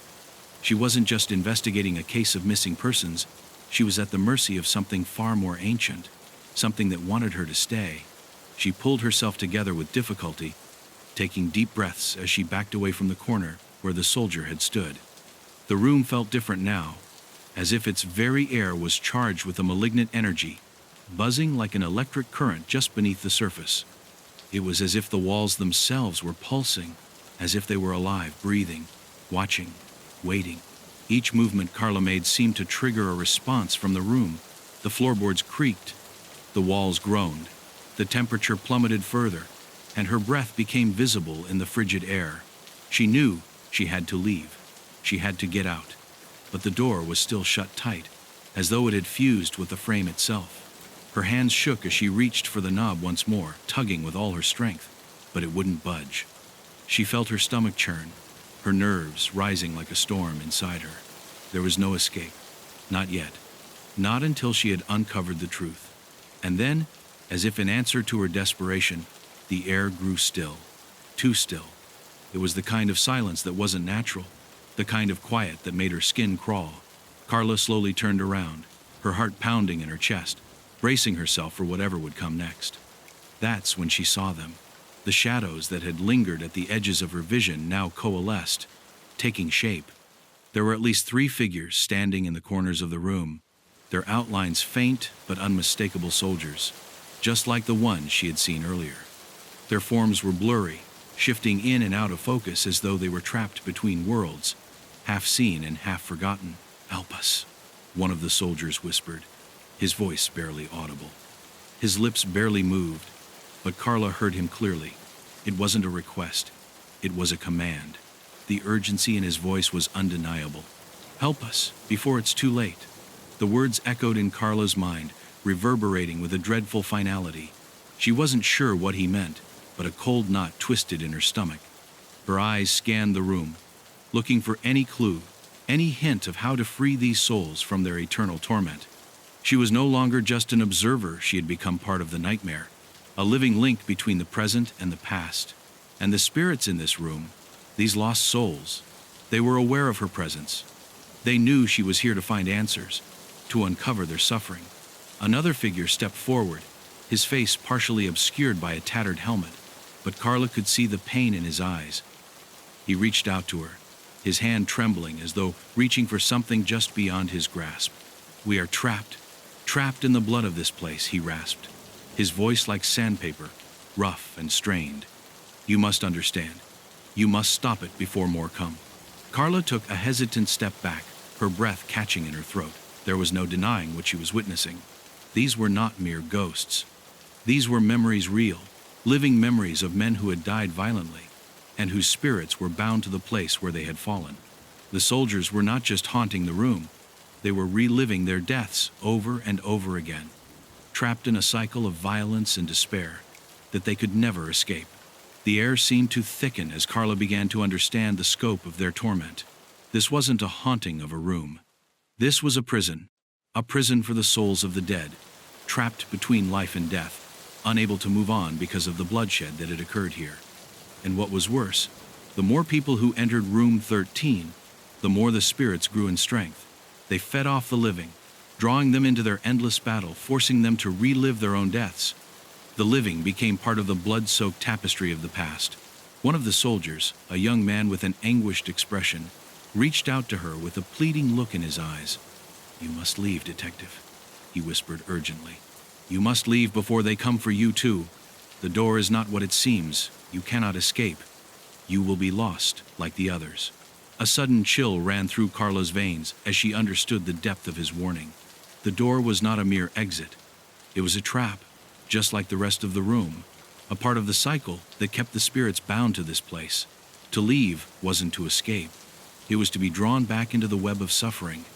If she tried to leave without stopping this, she would be just another soul added to the torment. Carla staggered back, overwhelmed by the intensity of the scene. The shadows were growing thicker, darker. She could see them now, more of them, dozens of soldiers, their faces twisted in anguish, all of them reaching out to her, their hands clawing at the air as though desperate for release. She was no longer in a room. She was in the midst of a battlefield, surrounded by men who had died in pain and fury, and they were all reaching for her, pulling her toward them. Desperation clawed at her. The room felt like it was closing in around her, and she knew she had only moments before the spirits would overwhelm her, drag her into their cycle. She had to do something, anything, to break the hold this place had on her. But what? What could she do to set them free? "Please," the soldier whispered again, his voice hoarse, almost drowned out by the other voices. "Stop it before more come. Stop the door before it's too late." And in that moment, Carla understood. The door was more than just a physical barrier. It was the threshold, the entry point to the endless cycle of death and rebirth. She had to stop it, but the cost would be high. She didn't know how, but she knew one thing for certain: if she didn't act now, she would be swallowed by the past. The spirits would claim her, and she would never leave this place. Chapter 7. The Portal to Darkness. The soldier's warning echoed in Carla's mind, relentless and unnerving. Stop it before more come. Stop the door, before it's too late. She could still hear the desperation in his voice, the palpable sense of urgency. The air around her seemed to thicken, heavy with unseen pressure, and as she backed away from the growing figures of the soldiers, she felt her breath become shallow, ragged. The walls of room 13 were closing in on her, and she could no longer tell if it was her mind or the room itself that was twisting, warping into something else. She needed to focus. She couldn't allow the panic to take over. The soldiers' faces, their eyes locked on her with pleading gazes, haunted her as much as the whispers that curled through her mind. Carla's eyes darted around the room, searching for anything that could help her make sense of what was happening. She had to understand how to stop the door, how to break the cycle of death and torment that held the souls of the soldiers trapped in this room. But there was something deeper, something more sinister at play. As she walked slowly across the room, her eyes caught a faint glow, almost imperceptible at first. It was coming from the far corner, near the bed, where the soldier had first appeared. At first, Carla thought it was just her imagination, a trick of the light. But as she approached, the glow became more distinct, casting eerie shadows on the walls. It wasn't light at all, it was a portal. The glow emanated from a crack in the floorboards, a jagged fracture that seemed to pulse with unnatural energy. Carla's heart pounded in her chest. This was it. This was the door. The real door. The crack widened as she neared, revealing the darkness beneath the floor. The shadows that spilled out from the crack were not just dark, they were alive. Carla could feel them, as if they were reaching for her, tugging at her very soul. The soldiers' eyes followed her movements, but none of them made a sound. Their silence was worse than any scream, as if they had long since given up hope of ever being freed. They were waiting for her to understand. Carla dropped to her knees, her fingers brushing the crack. As she touched the surface, the darkness seemed to respond, the air growing colder and heavier, as though the room were taking a deep breath. For a moment, everything stood still. Time itself seemed to pause. Then the darkness flared, spilling up from the crack like tendrils of smoke, wrapping around her hand and climbing her arm. She recoiled, but the darkness held her in place. It was like a living thing, a force that had waited centuries for someone to finally uncover it. Her mind raced. She knew this was no ordinary crack in the floor. This was the portal the soldiers had spoken of, the doorway between the world of the living and the hellish battlegrounds of the past. The soldiers had been right. The room wasn't just haunted. It was the very site of their deaths, an entryway into a darkness that was far more malevolent than she could have ever imagined. The past wasn't just reliving itself in this room. It was bleeding into the present, bleeding into her.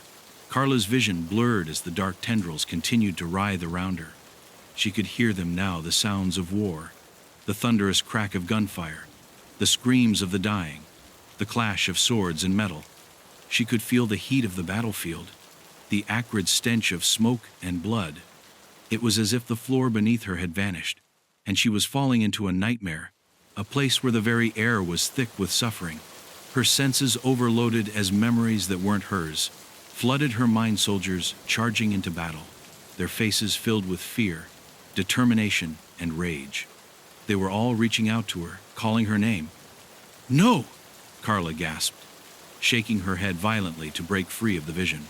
But the darkness held her, tightening around her chest as if the very air had turned to chains. The room was no longer just a room. It had become the battlefield, and she was standing at the heart of it. The lines between the present and the past blurred beyond recognition. The crack in the floor was no longer just a crack. It was a rift in time itself, a portal that reached back to the very moment the soldiers had died. The weight of the battle pressed in on her, suffocating her. Carla's knees buckled as she collapsed onto the floor, her body trembling. She couldn't breathe. She couldn't think. Every breath she took filled her lungs with the stench of death, and every heartbeat was a drumbeat of war. She felt as if she were being pulled into the past, into the very soul of the battle itself. And then, just as suddenly as it had begun, the darkness retreated. The crack sealed itself, the floor returning to its original state. The soldiers were gone, their figures vanishing into thin air. The room was still once more. Carla's heart hammered in her chest, her mind spinning.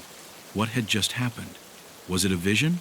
Or had she truly glimpsed the horrors of the battlefield, the very moment the soldiers had died? The portal was real. It was not a ghostly presence or a mere haunting. It was a gateway, a living, breathing doorway to the past, to the moment when blood soaked the land and souls were torn from their bodies. The soldiers were not trapped here by accident. They were not simply wandering spirits.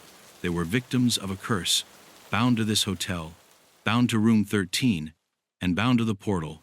They had been summoned back from the depths of death by the very fabric of time itself, and they would not be freed until the portal was closed. Carla stood shakily, her eyes wide with terror as she looked around the room. The door still didn't open, and the spirits still lingered in the shadows, silent but ever present. The battle was far from over, but now she knew the true cost of closing the portal. To shut the door meant to break the very fabric of reality, to sever the connection between the past and the present. It was a task she was now fated to complete, whether she was ready or not. Chapter 8. The Struggle to Escape. The room felt like a living thing. The walls pressed in on Carla, and every breath she took seemed to draw in more of the suffocating weight of the past. Her mind reeled from what she had just experienced. The darkness that had swallowed her whole, the images of the battlefield, the soldiers' desperate faces, they were still there, haunting her thoughts. Even as she stood in the center of room 13, she could feel the pull of the portal beneath her, its tendrils still curling around her, threatening to drag her back into that hellish moment in time. She staggered backward, her heart racing, and reached for the door again. This time, she could feel it, a thin, almost imperceptible pulse against the wood. Something was inside, fighting to get out. The hairs on the back of her neck stood up, and she froze. It's not just the room, Carla realized. It's me. I'm part of this now. Her pulse quickened. The connection between her and the spirits in the room, the soldiers who had died in agony, had deepened. They had left their mark on her worse. They were now inside her head. She could hear their voices again, soft at first, but growing louder. "Help us! Free us!" The whisper was persistent, urgent. The soldiers' voices echoed through her mind, not just as words, but as feelings, pain, rage, terror. Their souls were hungry, ravenous for release, and they were using her to fulfill their desire. The realization hit her like a blow to the chest. She wasn't just a witness.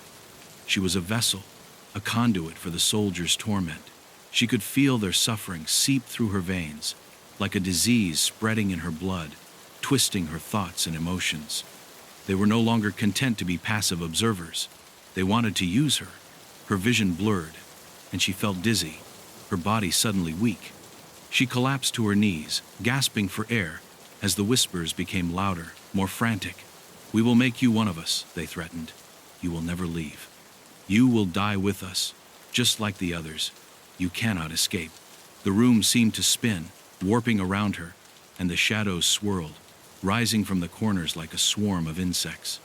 The temperature plummeted, and Carla shivered violently, as if the cold were seeping into her bones. She could no longer tell what was real. The soldiers' faces, their memories, their emotions were bleeding into her own, mixing with her fears, her thoughts. She felt herself being torn between the world of the living and the world of the dead. Was she still herself? Or had she already started to slip away, becoming one of the trapped souls, bound to room 13 forever? The idea of being consumed by the spirits terrified her, but it also felt inevitable, as if she had no choice in the matter. Every time she tried to push them out of her mind, they returned, stronger, more persistent. It was as if the room itself had claimed her, and there was no way to break free. The door still would not open. She pounded against it in desperation, her fists bruising from the force.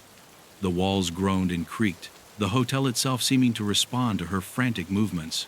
"I can't stay here," Carla thought, struggling to stay focused. "I can't be consumed by this place. I need to escape, but how? How could she break the cycle of death that had ensnared her?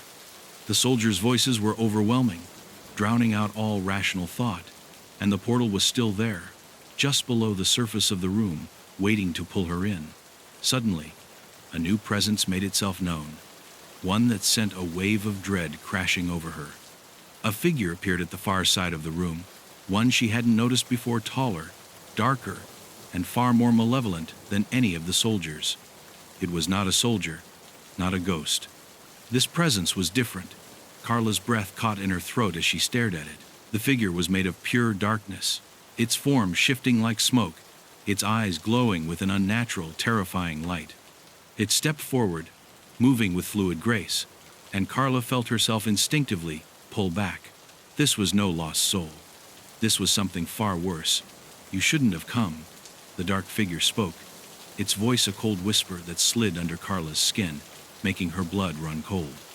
"This is not your fight, detective. You were never meant to uncover the truth. You have crossed a line you cannot return from." Carla struggled to stand, her legs shaky beneath her. "Who are you?" she demanded, trying to mask the fear in her voice, but she couldn't hide the tremor in her hands. She knew instinctively that this was no ordinary spirit. It was the force that had bound the souls to this place, the force that had created Room 13 and the portal beneath it. The figure tilted its head, its eyes glinting with amusement. "I am the keeper of this place," it said, its tone almost soothing, as if it were trying to lull her into submission. "I have watched over this hotel for centuries, feeding on the suffering of those foolish enough to enter, and now you are one of them. You are mine."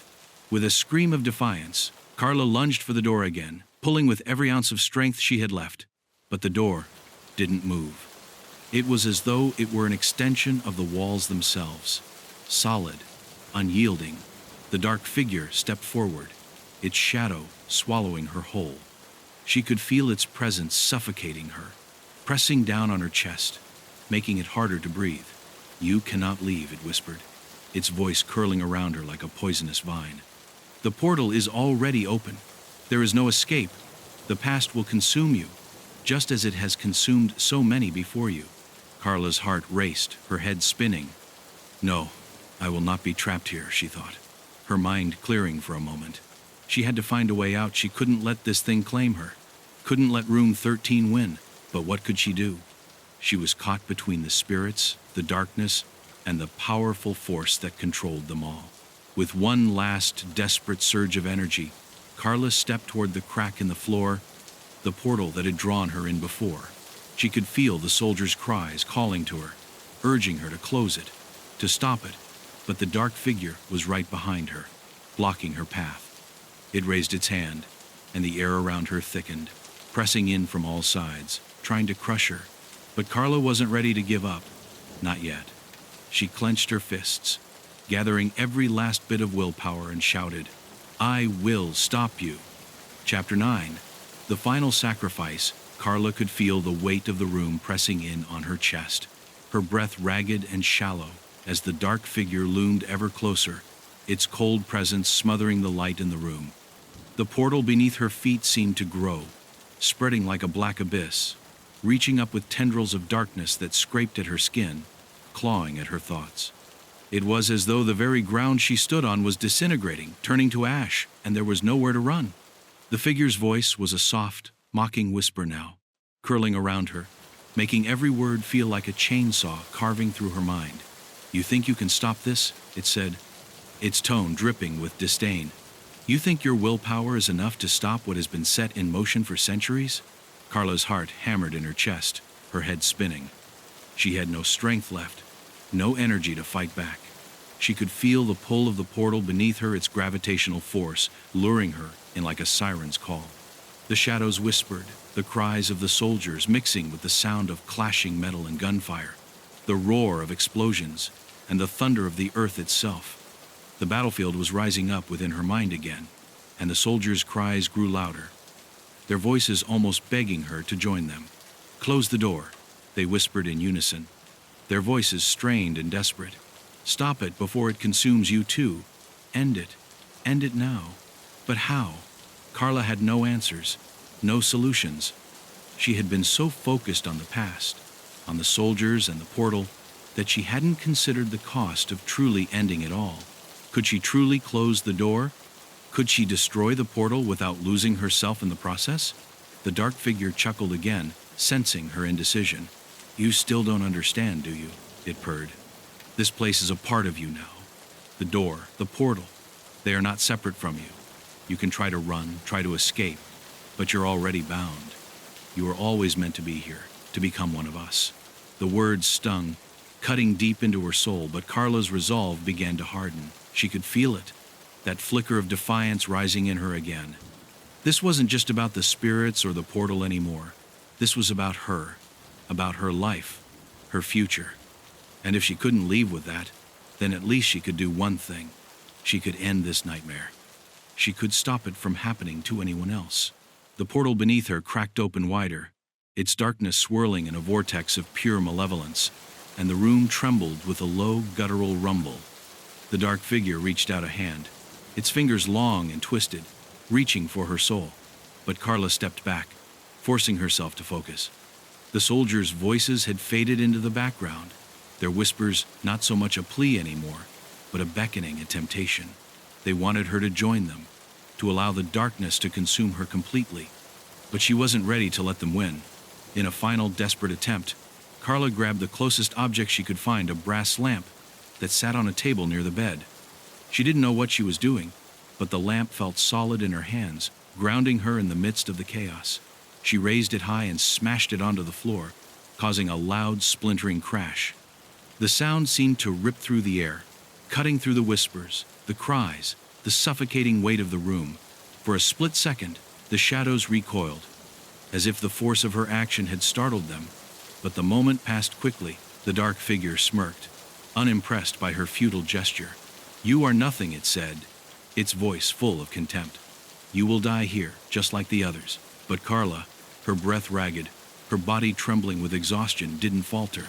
"No," she said, her voice hoarse but determined. "I am not like them."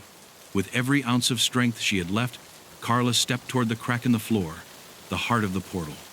The darkness writhed around her like an ocean, tugging at her, but she kept moving forward, inch by inch, even as the dark figure hissed and snarled behind her, cursing her. Then, something happened. The light flickered, the temperature dropped even further, and the floor trembled beneath her feet. The crack in the floor widened, but not in the way she expected. It didn't pull her in, it recoiled. The shadows seemed to retreat, pulling back from her, unwilling to touch her, as though some invisible force was pushing them away. Carla didn't understand what was happening, but she realized, in that moment of clarity, that she wasn't alone. The spirits of the soldiers weren't trying to drag her in, they were fighting the darkness too, trying to help her, trying to push the evil back.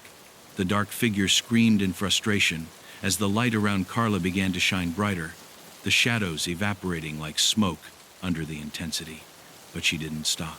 She knew what she had to do. Her hands trembling, Carla reached down toward the crack in the floor, her fingers brushing the edges of the portal.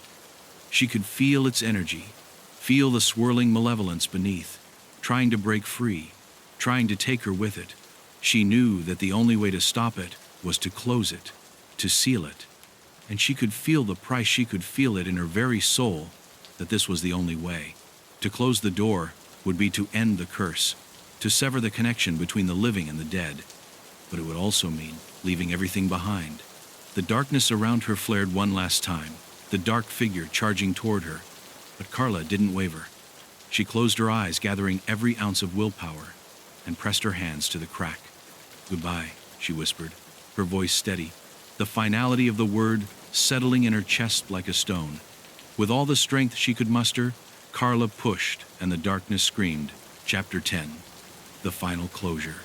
The darkness around her was fading, retreating into the corners of the room like a wounded animal. The crack in the floor, the very source of the portal, trembled and shuddered, its power weakening with every second that passed. Carla's hands, still pressed against the floor, felt as though they were being scorched by the heat of the swirling darkness, but she didn't dare let go. She had made her choice, and now there was no turning back. The air in the room shifted, thickening with tension, and she could feel the final moments of this night, the final moments of her battle, hanging in the balance. The dark figure, no longer laughing, no longer taunting her, was silent now. It had no more power. Its presence, once overwhelming, had been broken by her defiance. But even with its power diminished, Carla could feel the cold tendrils of fear crawling beneath her skin.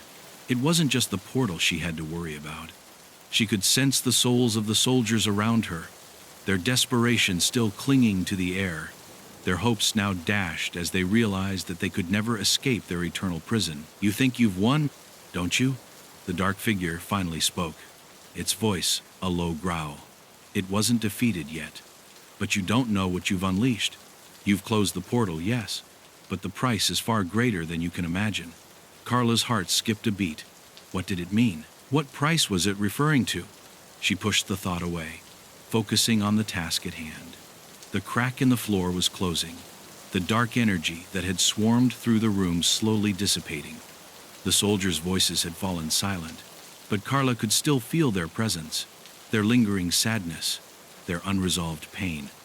She knew they would never truly find peace, not here, not in this world, but at least the curse was over. The portal was closing. She had done it. Her body felt heavy, as though the weight of the room was pressing down on her with an unimaginable force. She was trembling, her mind screaming for rest, but she couldn't allow herself to stop. She needed to finish what she had started. The dark figure, now only a shadow at the edge of her vision, seemed to be fading into the ether, its presence no longer as imposing. But Carla knew better than to think it was truly gone. There would always be a trace of it, of this place in her mind, in her heart. Room 13 would never truly leave her. The crack had sealed completely now, the light from the ceiling flickering back into place, bathing the room in a dull, cold glow. Carla stumbled backward, her legs unsteady beneath her, and collapsed against the wall. The pain in her body was almost unbearable, every muscle aching, every joint stiff, with the effort of holding herself together. But she couldn't stop. Not yet. She needed to leave. She needed to get out of this nightmare, to walk away from this cursed hotel and put it all behind her. As she made her way to the door, her steps heavy and slow, the weight of what she had just done settled over her like a shroud. She had closed the portal. Yes, she had stopped the darkness. But at what cost? The question gnawed at her as she reached for the doorknob, her fingers trembling. What had she sacrificed? The answer didn't come, and she didn't want to know. She had chosen this path. She had chosen to end it. The door opened with a creak, and Carla stepped into the hallway, the eerie silence of the hotel surrounding her. For a moment, she stood there, her eyes adjusting to the dim light. The sound of her breathing was the only noise in the air, but as she looked down the long corridor, she could feel it, the presence. It was still there, lingering at the edge of her senses, a shadow in the corner of her vision. Carla turned sharply, searching for the source, but the hallway was empty. She exhaled sharply, her pulse quickening. Number, it couldn't be. She had sealed the portal. She had closed it, but it was there, a feeling she couldn't shake. The room, the hotel, the spirits, they hadn't disappeared. They were a part of her now, forever bound to her. Even though the physical threat was gone, the memories, the emotions, would stay with her for the rest of her life. Room 13 had taken more than she realized. It had taken pieces of her innocence, her peace of mind. She would never be the same again. She turned away from the hallway and staggered toward the elevator, desperate to leave, to escape the weight of it all. But as the doors slid open, she hesitated. Something stopped her, a glance over her shoulder, a fleeting moment of doubt. She couldn't explain it, but she felt the pull of the hotel's darkness even here, outside room 13. Her hand hovered over the button for the ground floor, her mind racing. Was it really over? Or was this just another illusion, another layer of the curse? Carla stepped into the elevator, her reflection in the polished metal doors staring back at her, pale, haunted. The elevator jerked to life, slowly descending. She closed her eyes, bracing herself for the inevitable. What would life be like after this? Could she go back to normal? Could she ever forget the faces of the soldiers, their tortured souls, the unrelenting darkness? When the elevator reached the ground floor, Carla stepped out into the lobby, the front doors opening as if to welcome her. She walked slowly toward the exit, the weight in her chest never easing. Outside, the night was cold, silent. The hotel loomed behind her, its windows dark and uninviting. She didn't look back. She couldn't. As she walked away, the first light of dawn began to break over the horizon, but the shadows of room 13 would always be with her. She had closed the portal. She had ended the curse. But the price was steep: her soul, her peace, her sanity. And now she was free. But the ghosts of her past, the ghosts of room 13, would forever be at her back, whispering through the dark corners of her mind, reminding her of the terror that had once held her captive.